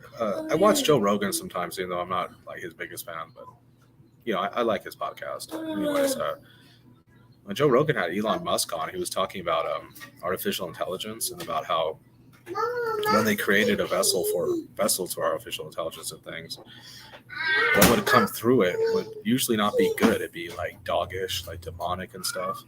Like it's not good. Like when you create a vessel for a spirit, when you create a vessel for a spirit through unnatural means, you don't get a good spirit, is what I'm saying. You get like a fucking Nephilim spirit or some crazy bullshit, you know? That's what I think.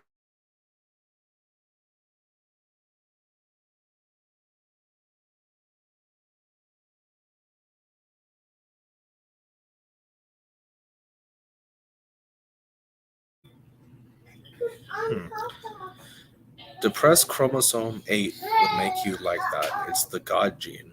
My dad was telling me something about that. My dad's always one step ahead of me. I think I get far in my research. It's just how it is, right? Yeah, chromosome 8. What's that about? Depressed chromosome 8. God gene. I'm an AB negative, and I have a Bosk lineage. I don't know if that's significant. At least the goldfish died happily. Looks like Robin Williams went happy too, huh? You guys think that's how Robin went down? Or I think he was doing that. I do. As much as the Robin Williams fan I am, yeah.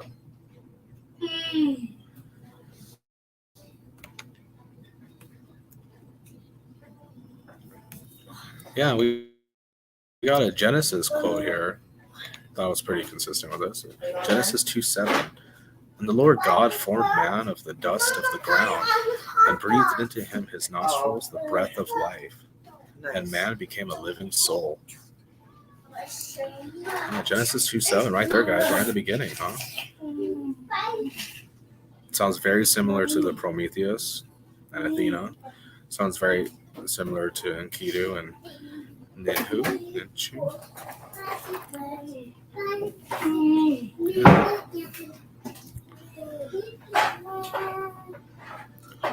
Judah Lowe, the creator of the golem in this story, is said to have used mystical powers based on the esoteric knowledge of how God created Adam.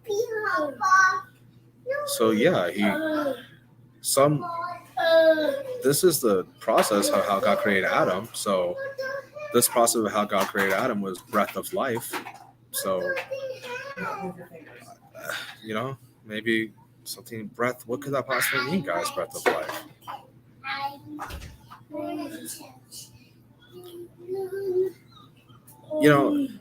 It's kind of like the spoken word. Kind of reminds me like cymatics, vibration. That's how I think. I think this is technology we're looking at here.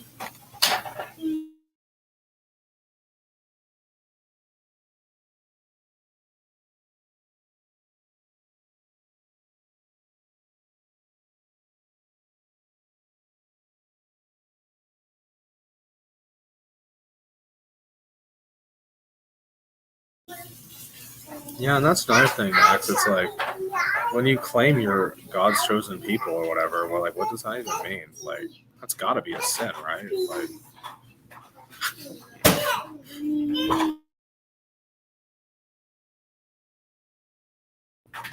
yeah, I think it's like what God, right? Like, which one?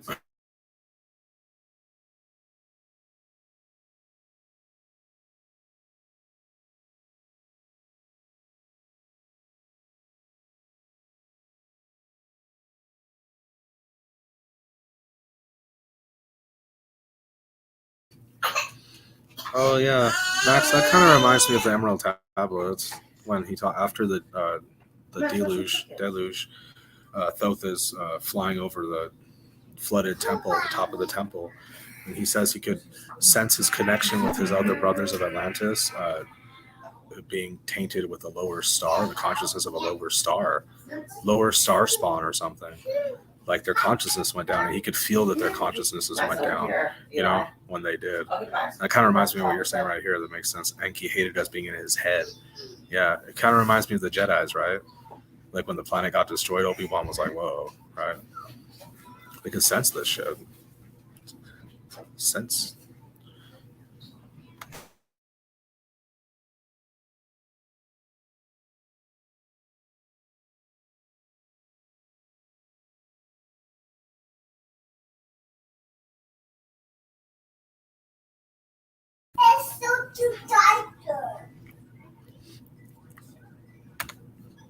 Yeah, the Maharal reportedly created a golem out of clay from the banks of the Vltava River and brought it to life through rituals and Hebrew incantations to defend the Prague ghetto.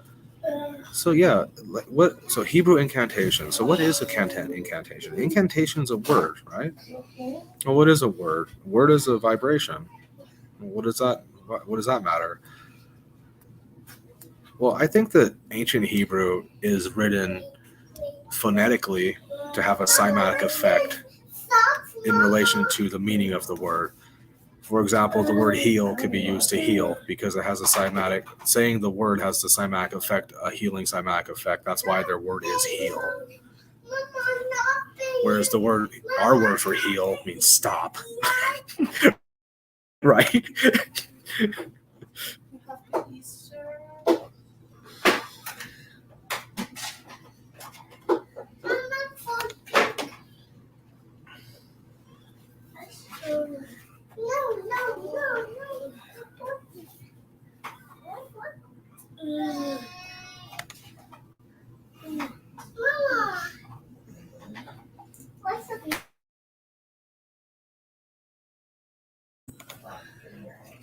Yeah, I enjoy chatting with John too, man. He comes out with deep stuff for sure. That's why I like his channel, because we get into some pretty deep chats. That's what I like to do over here too, to kind of get a think tank going, you know. Let me see. Let me see. Oh.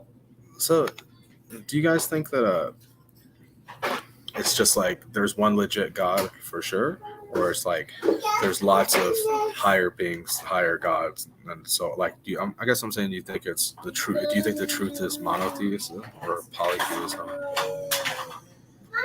I think there's one true God with a big G, but then there's like demigods and stuff like that, you know. So I think the answer is kind of like both, right?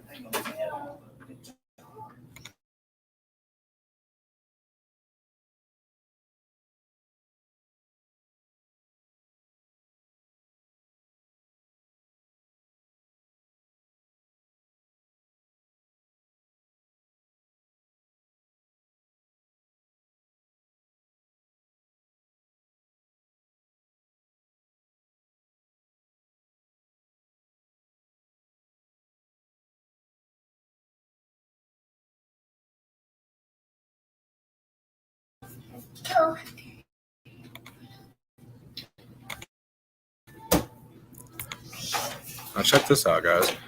One Friday evening, Rabbi Lowe forgot to remove the Shem. He feared that the golem would desecrate the Sabbath. Some versions have the golem eventually going on a murderous rampage. The rabbi then manages to pull the Shem from his mouth and immobilize him in front of the synagogue, whereupon the golem fell to pieces. The golem's body was stored in the attic of the old synagogue, where it would be restored to life again if needed. Rabbi Lowe then forbade anyone except his successors from going into the attic. What do you think, guys? Was it still active? Was there still a chance, even though it was disassembled, of it becoming active and possibly causing harm? Why do you guys think Rabbi Lowe, even though the golem was disassembled, ordered the attic remain forbidden? Why else, right? I don't know.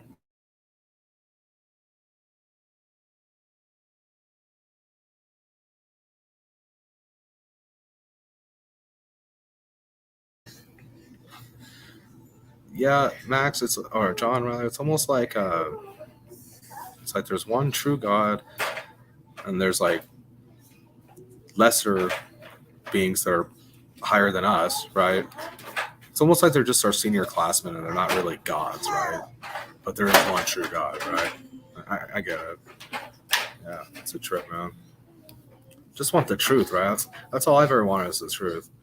That's why I like the term truth seeker, but unfortunately, you tell people you're a truth seeker, they think you're like some nut job or something. But I don't know what seeking truth, how that can be perceived as a bad way, but hey, there it is.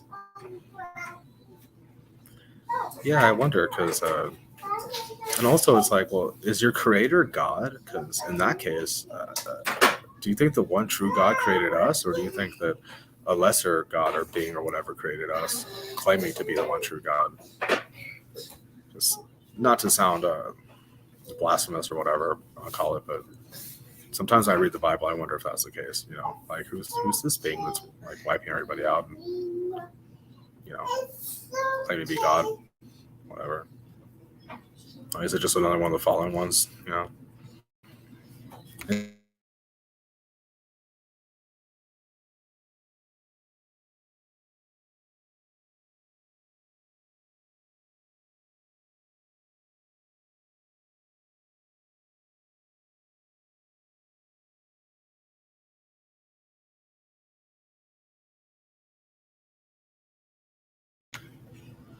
Correct being of which the scriptures state that people that even state a word against them are fools, considering how powerful they are. Yeah, you know, I don't remember where I read it or heard about it, but it was something like we should, even though it's hard for us living in this evil time and stuff, like we should feel honored to live in a time where God's name is even able to be challenged, because that's not usually the case in places. And it's an honor for us to live where his name is challenged and we have a chance to stick up for his name. You know what I mean? Like we have a chance, we have that opportunity, and that's like a really big, important thing, you know. in my opinion.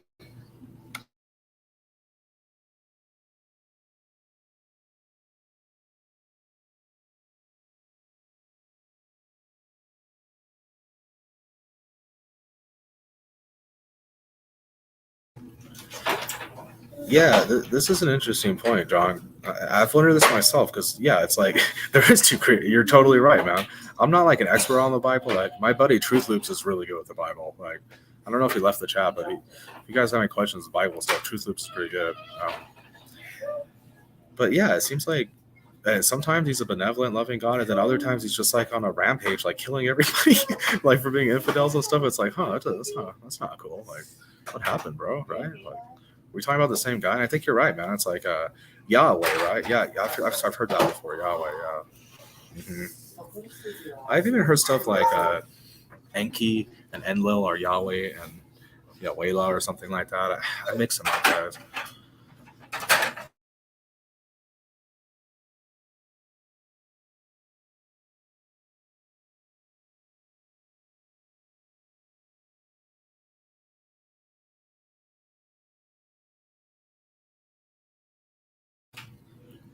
There it is. Thank you, brother. That's how I meant to say it. Our soul is up for salvation due to what Christ did. It matters not. Yeah, it's like what we're all guaranteed a seat on heaven, right? We just got to take it.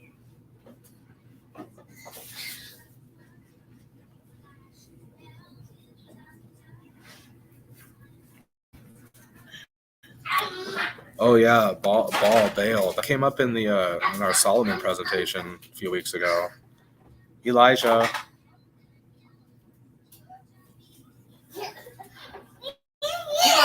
Eli, you weren't even.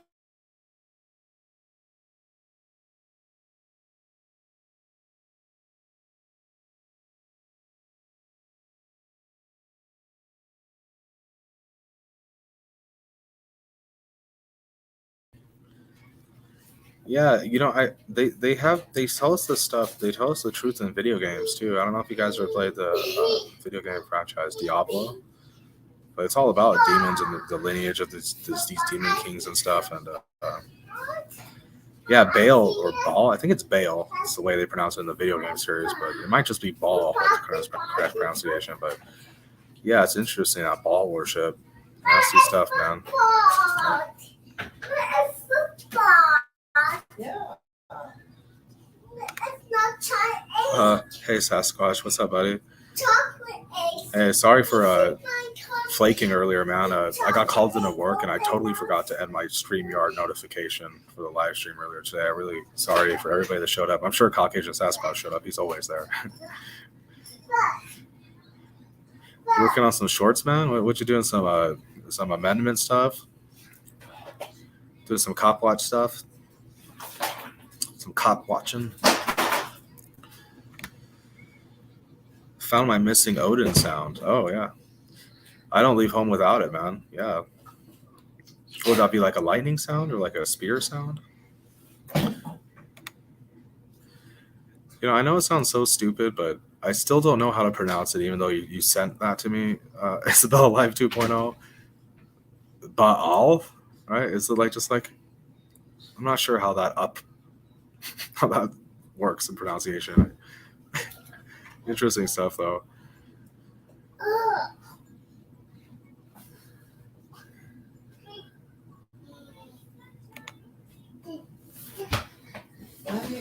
So I always thought Enki was supposed to be like the good guy, but he also gets described as like good. He's good in a lot of descriptions, but a lot of people say he's bad. But I don't know. It gets so confusing because these gods have, or whatever you want to call them, have different names of different regions and then different time periods of all. It's so confusing. It's in your mouth. Caucasian Sasquatch says, what are the humans doing bit? Oh, okay, cool, awesome. Yeah, don't ask me, buddy. Mango. In the rain. Oh, cool. Yeah, I'm onto it.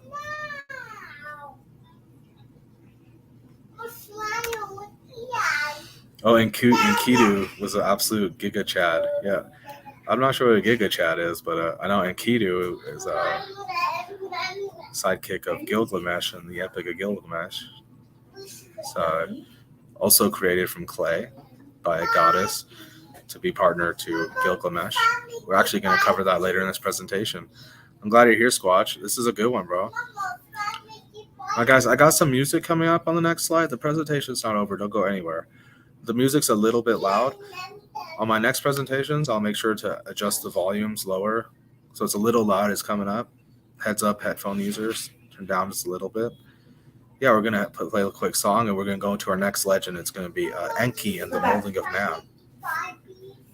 No, Eli, I don't want to talk.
Squatch, I really do want to be on your show and hang out and do all that stuff, but bro, like I can't even make it to my own live streams. Like I can't commit to come to yours. You know what I'm saying? I feel really bad to tell you like, yeah, I'll be there, and then get called into work or have some horrible family situation, blah blah blah, whatever, right? Then I can't make it. I'm gonna feel bad, you know. I will drop by sometimes. When I drop by, I'll play some slides if you want, you know. Maybe you could read some slides for me. Do appreciate you though, brother. I wish I had more time, man. I'd be all over the place on here. I'm telling you. If I was just full time YouTube, I'd take over the planet. I'm telling you. But yeah. No. Yeah, it's not cute.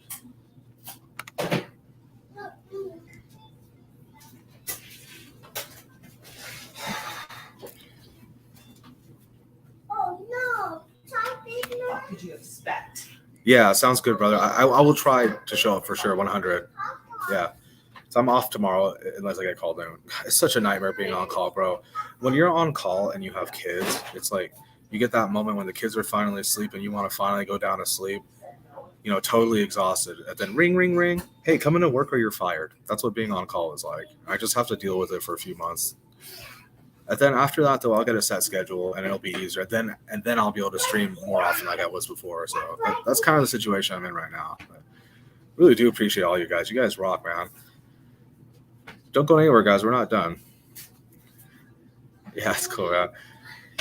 Yeah, up next we got Enki and the Molding of Man.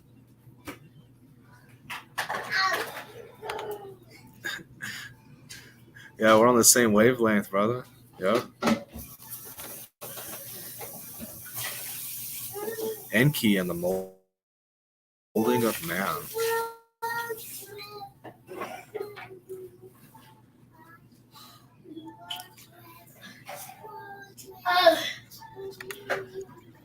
And yeah, I really appreciate you, Isabel Live 2.0. You know, that's the goal. Like that's my ideal channel would be just like this. Like lots of people think tanking, you know, trying to get to the bottom of the truth, you know, maybe looking at some of these texts with a little bit of an open mind, you know, trying to be a little less skeptical, because even the historical experts will tell you that most of the narrative is guesswork. So we're just as entitled to interpret it as anybody else is. And I feel like the mainstream narrative will convince you otherwise. You know, it's like in Truman Show when he says he wants to be an explorer, and then the teacher instantly gets out of the map and says, well, you're too late, everything's been discovered, and shuts him down. Yeah. You get very much can happen to you as a scholar as well as a historian. Not to toot my own horn, but do I sound like the kind of guy who should be cleaning bathrooms for a living to you guys? Just saying. Apple juice. Been doing that my whole life. That's what I do. Well, whatever. It's not glorious, but someone's got to do it.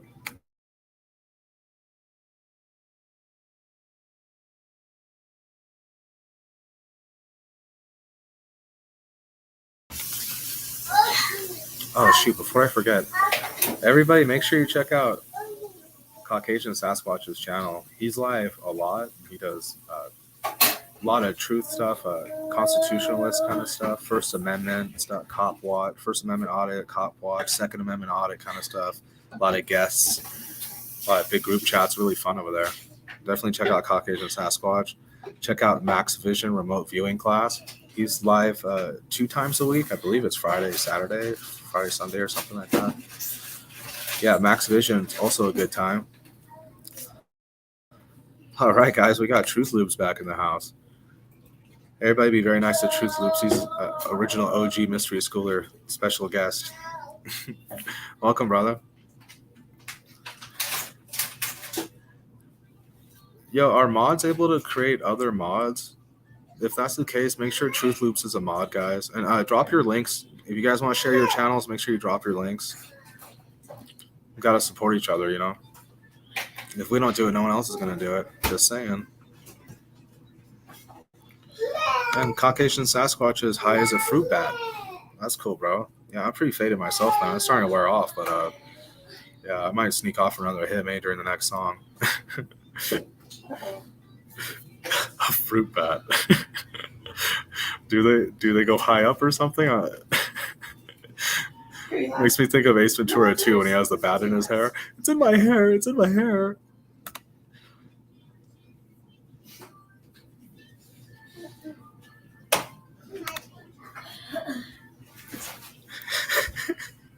Yeah, thank you, brother. Thank you. Yeah, Caucasian Sasquatch interviews like amateur YouTubers. Like he's really good about supporting you. He's the greatest fan you'll ever get. I tell you how much right now.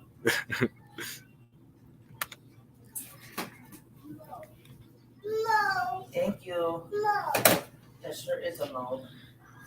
Yeah, and Isabella, you know, cleaning to me, it's like it's therapeutic, you know, and it's like you're doing something good, right? Like there's something tainted or soiled or dirty or whatever you want to call it, right? And you're fixing that, you know. And it kind of reminds me of feng shui, right? Like there have been studies, I'm not sure how accurate they are, but there have been studies that the effects of feng shui just by changing furniture in a room and stuff can affect someone's IQ. Like someone in a room with lots of squares as opposed to circles does different things to the psyche during testing and stuff. A noticeable change. It's pretty interesting. Yeah, feng shui, the science of feng shui, interesting topic too. Okay. No, mods cannot add mods. Oh, okay. Huh, damn. Okay. We just make factories of miniature factories.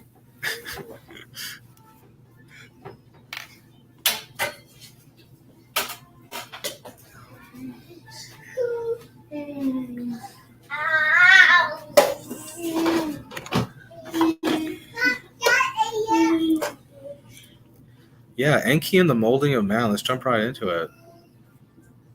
Yeah, make sure you guys check out Isabella Live 2.0 sub. He's live often too. Sorry, but I almost forgot you there, man. Didn't do it on purpose.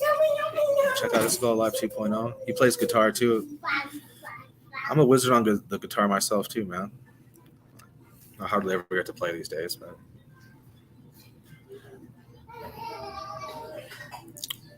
Oh yeah, it's Truth Loops a mod. Okay, cool. You know, normally I got my cell phone out so I can tell. Yeah. Oh yeah, it's 420. Yeah, that's the problem with being such a dedicated stoner that you kind of forget when it's 420. Like it's just always 420 over here. Yeah. Happy 420, guys. Yeah. I don't know. Like I know it's not good for me to smoke or whatever, but it takes the edge off so hard. And if it could take the edge off and that keeps me employed or whatever it takes, then, you know, more power to you, right?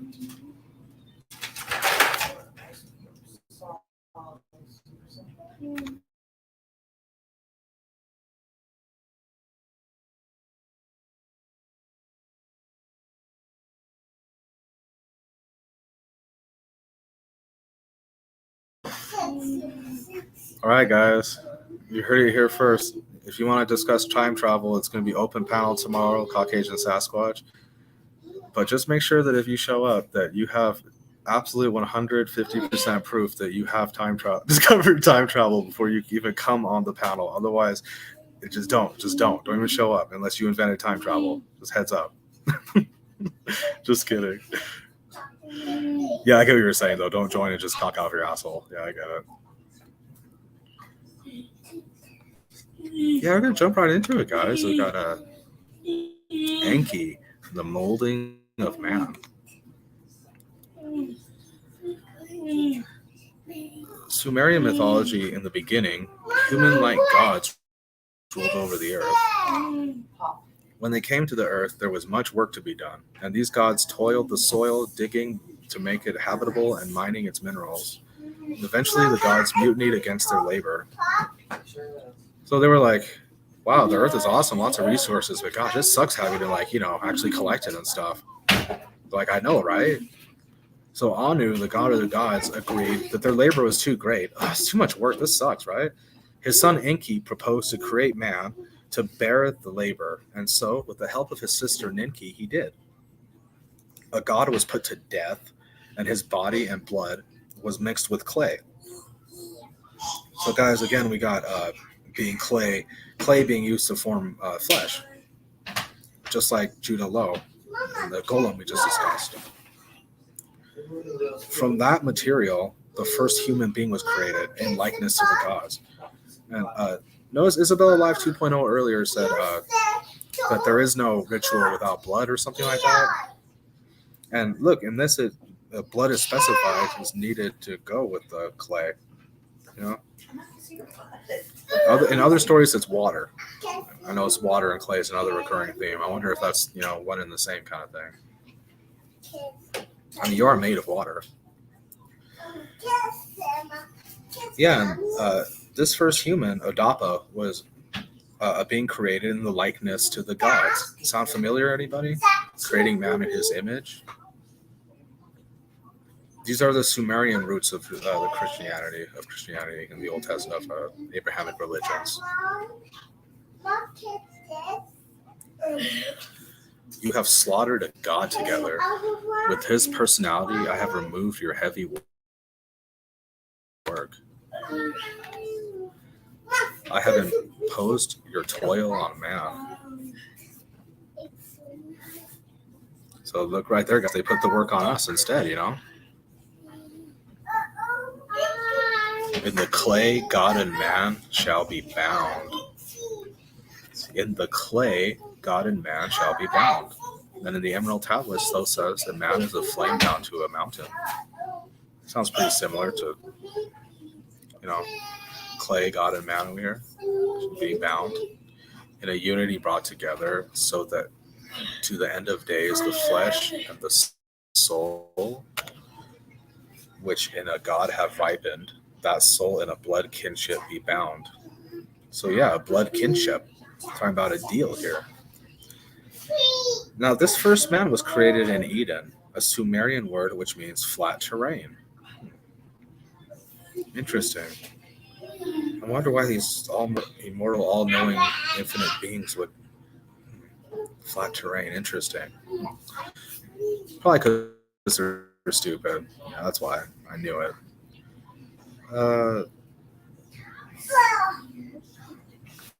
Unless a man be born of spirit, water he will be by the kingdom of God. Oh, is that a Bible passage? Okay. Shoot, how did I miss that one, huh? Shoot.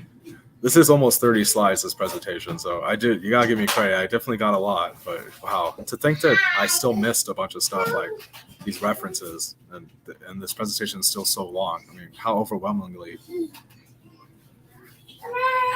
the evidence is stacking up here, Yeah, and Eden, a Sumerian word which means flat terrain. Silly gods. Adapa, and when I hear Adapa, I'm like, this sounds like Adam. Doesn't that name sound like Adam, guys? I put that there. Adam, question mark? No?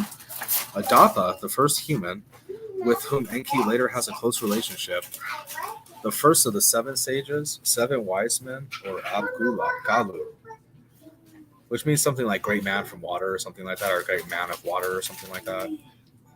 I mean, we are made of water, guys. This is consistent with science. Like, I don't even know what to say, right?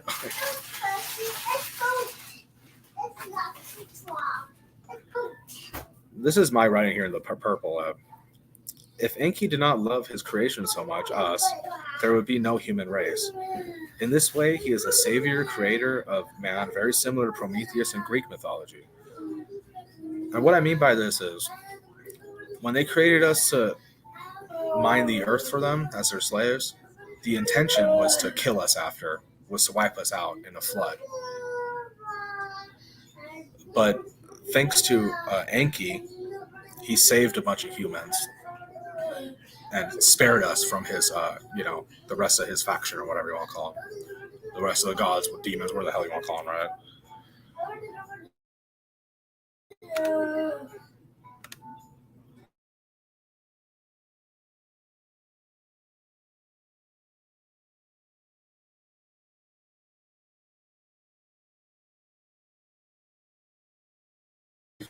Yeah, I included a picture of that, but I forgot to mention. I'll show you later. I have a picture of that one, Caucasian Sasquatch, in one of the Apocrypha. There's a story of Jesus making doves of clay. Yeah, my dad was telling me about that one. Yeah, aren't like kids making fun of him or something? He makes the bird out of clay or something, and then it flies away or something like that. Yeah, and it's like, what is with this life out of clay theme? Like, what is going on here? Is there any truth behind this stuff? Don't forget, guys, it sounds like if there's any truth to this stuff, why water and clay, nothing's happening. Dude, you mean your heavily fluoridated, sodium fluoride, freaking tortured, dead water or whatever you're working with? Like, you don't even have pure water to work with. You've never even touched pure water, human. In this reality we live in, they don't give us that stuff. You get garbage water. You can't even drink tap water. It's toxic. Like, so we don't even get to work with water. What I'm saying is the water, like deep below us and stuff, like that stuff has like mystic qualities, and it can be like tampered with in ways that I think the powers that be don't want us to mess with, and I think that's why they torture the water so heavily. They tell us it's good for your teeth. Whatever.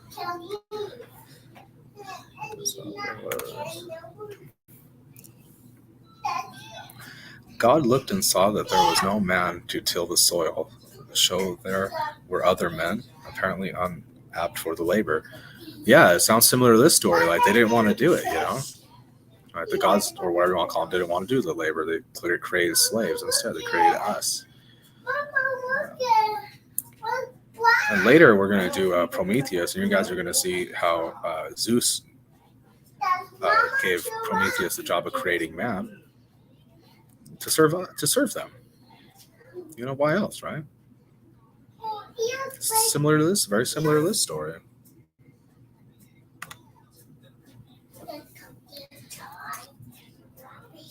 Oh, Caucasian Sasquatch says, I like your visuals. They're excellent. Oh, thanks, brother. Yeah, really appreciate that, man. Send me a script. I'll try to narrate one. Oh, yeah, cool, man. Yeah, but, you know, that's why I try to include the text on all my slides, because a lot of people that do the stuff we're doing here, you'll notice they just have a picture like the one I have here, and there'll be no words on the screen. And it'll just be the camera zooming into the picture and them talking. And it's like, unless you're like a really, really good listener, it's hard to keep up with what the hell they're talking about, or a established topic, you know? That's why I like to include the text on the screen. So if you're not 100% keeping up with what I'm saying, you can, you know what I mean? It's like a teleprompter almost. Because I could just put these in the creator notes and not show them to you guys, but I like to show them as a learning aid, you know?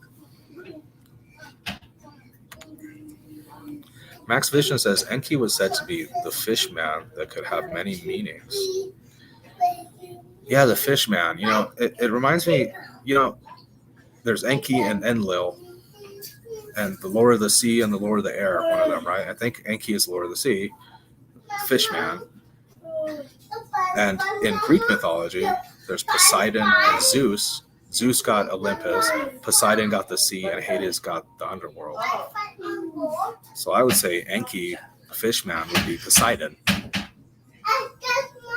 You know what I mean? That's my logic or whatever. I was trying to correlate the people. Sounds like a similar story again, doesn't it?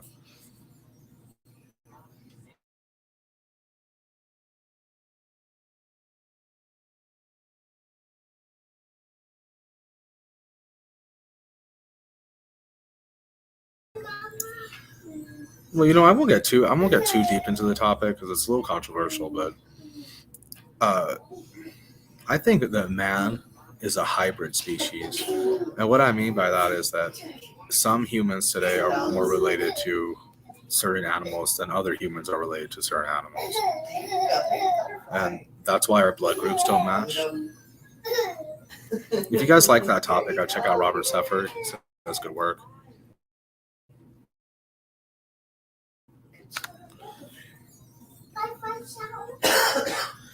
Yeah, that's a good point, Isabella. They're obviously working with a different substance. This isn't water as we know it. This isn't just blood as we know it, or whatever. There's something to it. And sometimes I wonder if they're just, you know, using electricity in ways through water, right? Or even sound. You guys remember in one of our earlier mystery chats, you guys have been paying attention. We covered cymatics pretty in depth here. We saw how cymatics has a very real effect on the world. It's a real established branch of science. When you put vibration through a medium, it creates geometrical patterns consistent with the Platonic solids. You know, everything is sound, everything is vibration. There's no separation. We create the separation through perspective, I'm telling you. Oh yeah, the dagon. Yeah. Mm-hmm.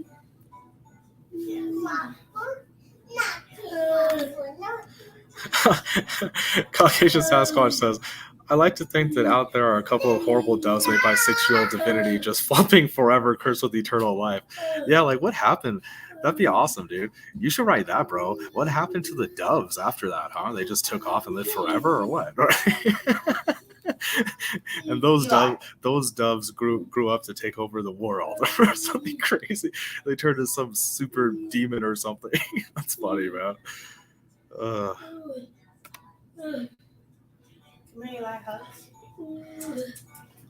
make a lot of sense. Phoenicians. Oh yeah, you know, I'm pretty ignorant with that subject, but yeah. This is another good one, and I think this is Dagon. I feel fish people, right?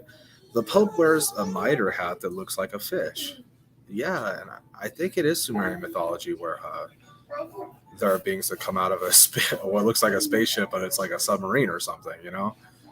They come out from like advanced civilization comes out from the ocean one day, and humans are like, I'm pretty sure it's Sumerian, yeah, or Akkadian or whatever. Oh yeah, you mean Robert Sefford? Yeah, Robert Sefford does great work, guys. His channel used to be called Atlantean Gardens, but yeah, I don't read too much. I usually listen, but I actually read his books. He's got good stuff. Robert Sepher.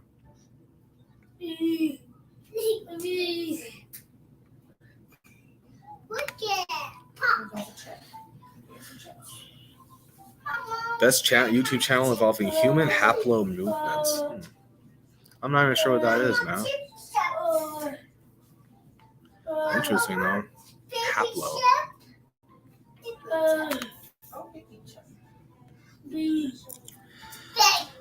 That is what they first called electrical current when they were putting it through and doing experiments with it in the 1700s. Live in frog legs and stuff. Frankenstein. Yeah, I think that's true, man. Like consciousness is plasma, and it's like a form of electricity. You know, that's like we're gonna cover that on the next mystery chat. It's gonna be called Electric Zodiac, and I get into how when you die, they revive you with paddles, and they put electrical current through you, and that's how, and it literally can bring you back to life. Like, and on, it's just a your consciousness is just a sine wave, SINE. And we're going to cover how similar sine is to the word sin, and like how it's more than just like a correlation with the words, like how similar in meaning it really is to live in sin, to live in sine, to live as a sine wave is to live as a body in a body, As soon as that sine wave stops moving through you, you're dead. That's when you're declared dead. How is that not you? I don't get it, right? Yeah, so I believe 100% Frankenstein, all that stuff. What's the term? Magnetic electronic resonance therapy, I think it's called. I don't know. It's something like that. Yeah, stuff could be real, man. Oh, okay, blood type relations, haplogroups, yeah. Because, like, from what I understand, hippo blood is good for hippo blood. Tiger blood is good for tiger blood. But humans, for example, I can't have positive blood in my veins. If I have positive blood, I'll die. But we're supposed to be from the same species. Explain that. You get what I'm saying? It's interesting, though. Yeah, I'll definitely check it out, bro. Yeah, I'm always looking to learn. I really do just love learning. It's just that I'm really bad about learning things that I'm not interested in. So as long as I'm interested in it, I can learn it. But if I'm not interested in it, I just can't do it, man. I'm like, I have weak willpower that way.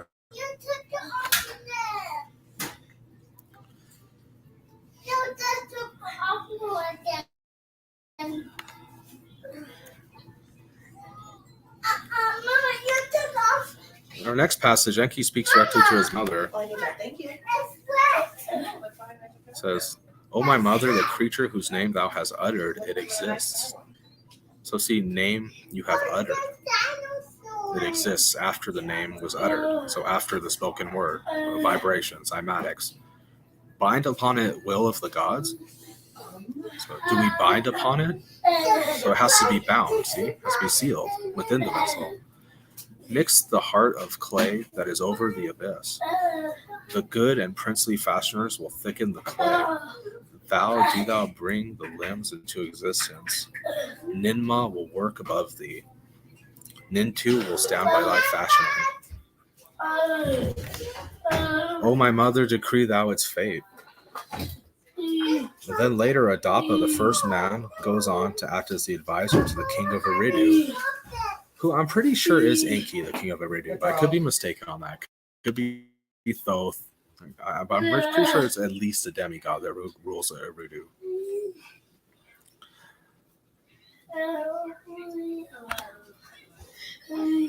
Oh, wow. Happy anniversary, Caucasian Sasquatch. Wow, that's a long time to be together, man. Yeah, me and my wife have been together for 13 years now. Congrats, man. Yeah. You guys are doing something right.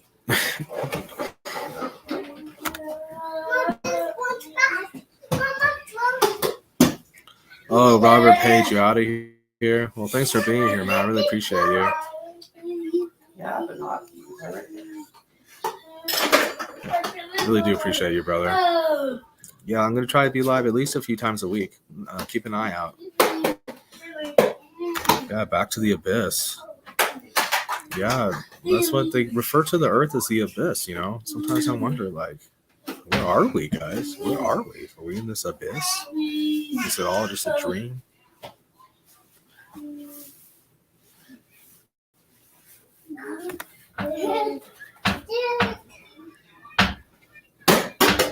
Good job, Eli. So I'm pretty sure the realm that exists outside of Hades is the abyss or whatever, and that's here. Outside of Hyperborea is here.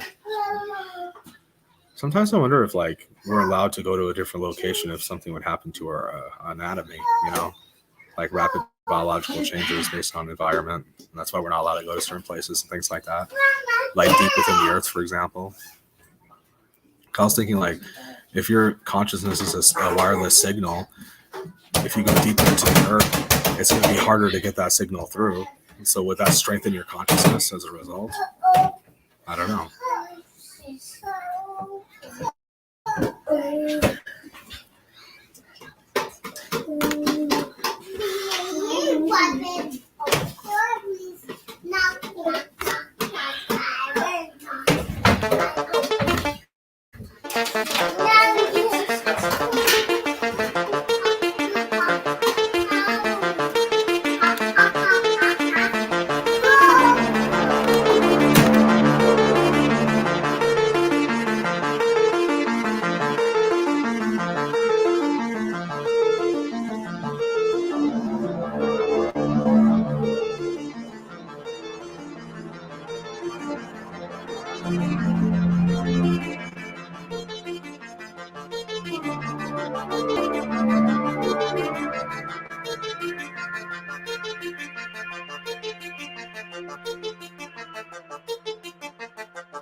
Yeah, you guys like that one? So I was really like ancient alien-y, like mysterious mystery schooler here. Up next, we got Prometheus and the Molding of Man. I don't know if you guys are noticing some similar themes here, like literally everywhere. Yeah, Max Vision. I could go on and on about that, man. But yeah, interesting stuff, bro. I sure would like to be able to help him, but Thank you. it's so out of my hands. I just don't know. God bless him, dude. My other two kids, they don't go to the pediatrician, and they're fine. So I don't know if that's relevant, but coincidence, right?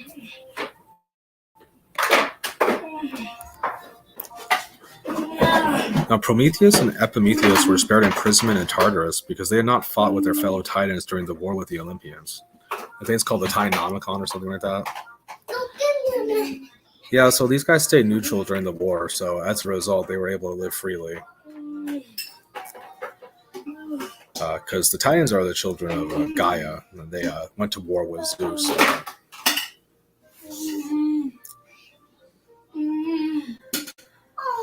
They were given the task of creating man. Prometheus shaped man out of mud, and Athena breathed life into his clay figure. Yeah, so again, guys, we got the breath of life moving to a clay figurine. It kind of reminds me of Chucky almost, you know? I remember the serial killer guys like doing the incantation around the doll, and then he's able to possess the doll. Remember?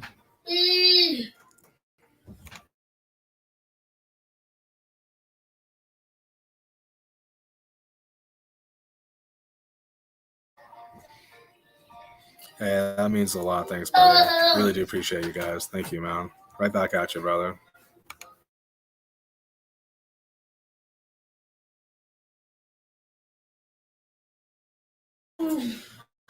Yeah, and that's what I'm saying, Max. You're definitely on the right track, bro. Like, this sounds a lot like the Book of Giants War. Like, I think we're, again, I know I'm a broken record, everybody. I think we're witnessing the same story told through a different tongue or different perspective or different time period or all of the above. And then we have translation problems. And then we have the game of telephone. And that alone makes it seem like, oh, they're different stories from different places. But is it the same story from different places? That's what I'm saying. It's the same story from different places. And what do the legends say? Well, the legends say that it was Atlantis and we were all one civilization. Hey, what did the Abrahamic religion say? Oh, that we all came from Eden, from the same place, the flat terrain. Interesting. Yeah, and it's like a crossover episode. Thank you. Yeah, that's a great way to put it. I love it. Yeah, it's a crossover episode, big time, man. Like, yeah, I'm glad you're seeing this, and I'm glad I'm painting it in a way where you guys, you know, I know you guys research this stuff on your own too, but I'm glad that it's obvious as I present it because it's what I intended. You know, I mean, this is like 28 slides or something of just nothing but clay creation stories. Like, what the hell, right? Like, were the legends true? Was Atlantis real? Were we all one civilization or something, or one culture, whatever you want to call it, and then got dispersed? You know, remember Tower of Babel? To Babylon forever, right? We're dispersed to Babylon forever. Well, after the dispersion and the separation of languages, is that when the myths got divided and created in the first place? You get what I'm saying? Yeah, bro. Interesting stuff. Well, it's been great, guys. We went for 2.5 hours. That went by quick, huh? Yeah, I'm gonna end the presentation now, guys. I really do appreciate each and every one of you. Thanks for being here. The next show is gonna be the electromagnetic zodiac. I think I'm just gonna title it Electric Zodiac. Yeah, thanks for watching, everybody. Please like, share, subscribe. Get the show out there because I'm really bad at networking. I feel like we should have a bigger crowd over here. We could get a better think tank going too. I do enjoy these ones. Thanks, guys, for being here. I really do appreciate all of you. Max Vision, Isabella Live 2.0, Truth Loops, Caucasian Sasquatch, Sherry. Thanks, everybody. Max, I'll see you at the next live stream, brother. God bless, man. You don't have any more.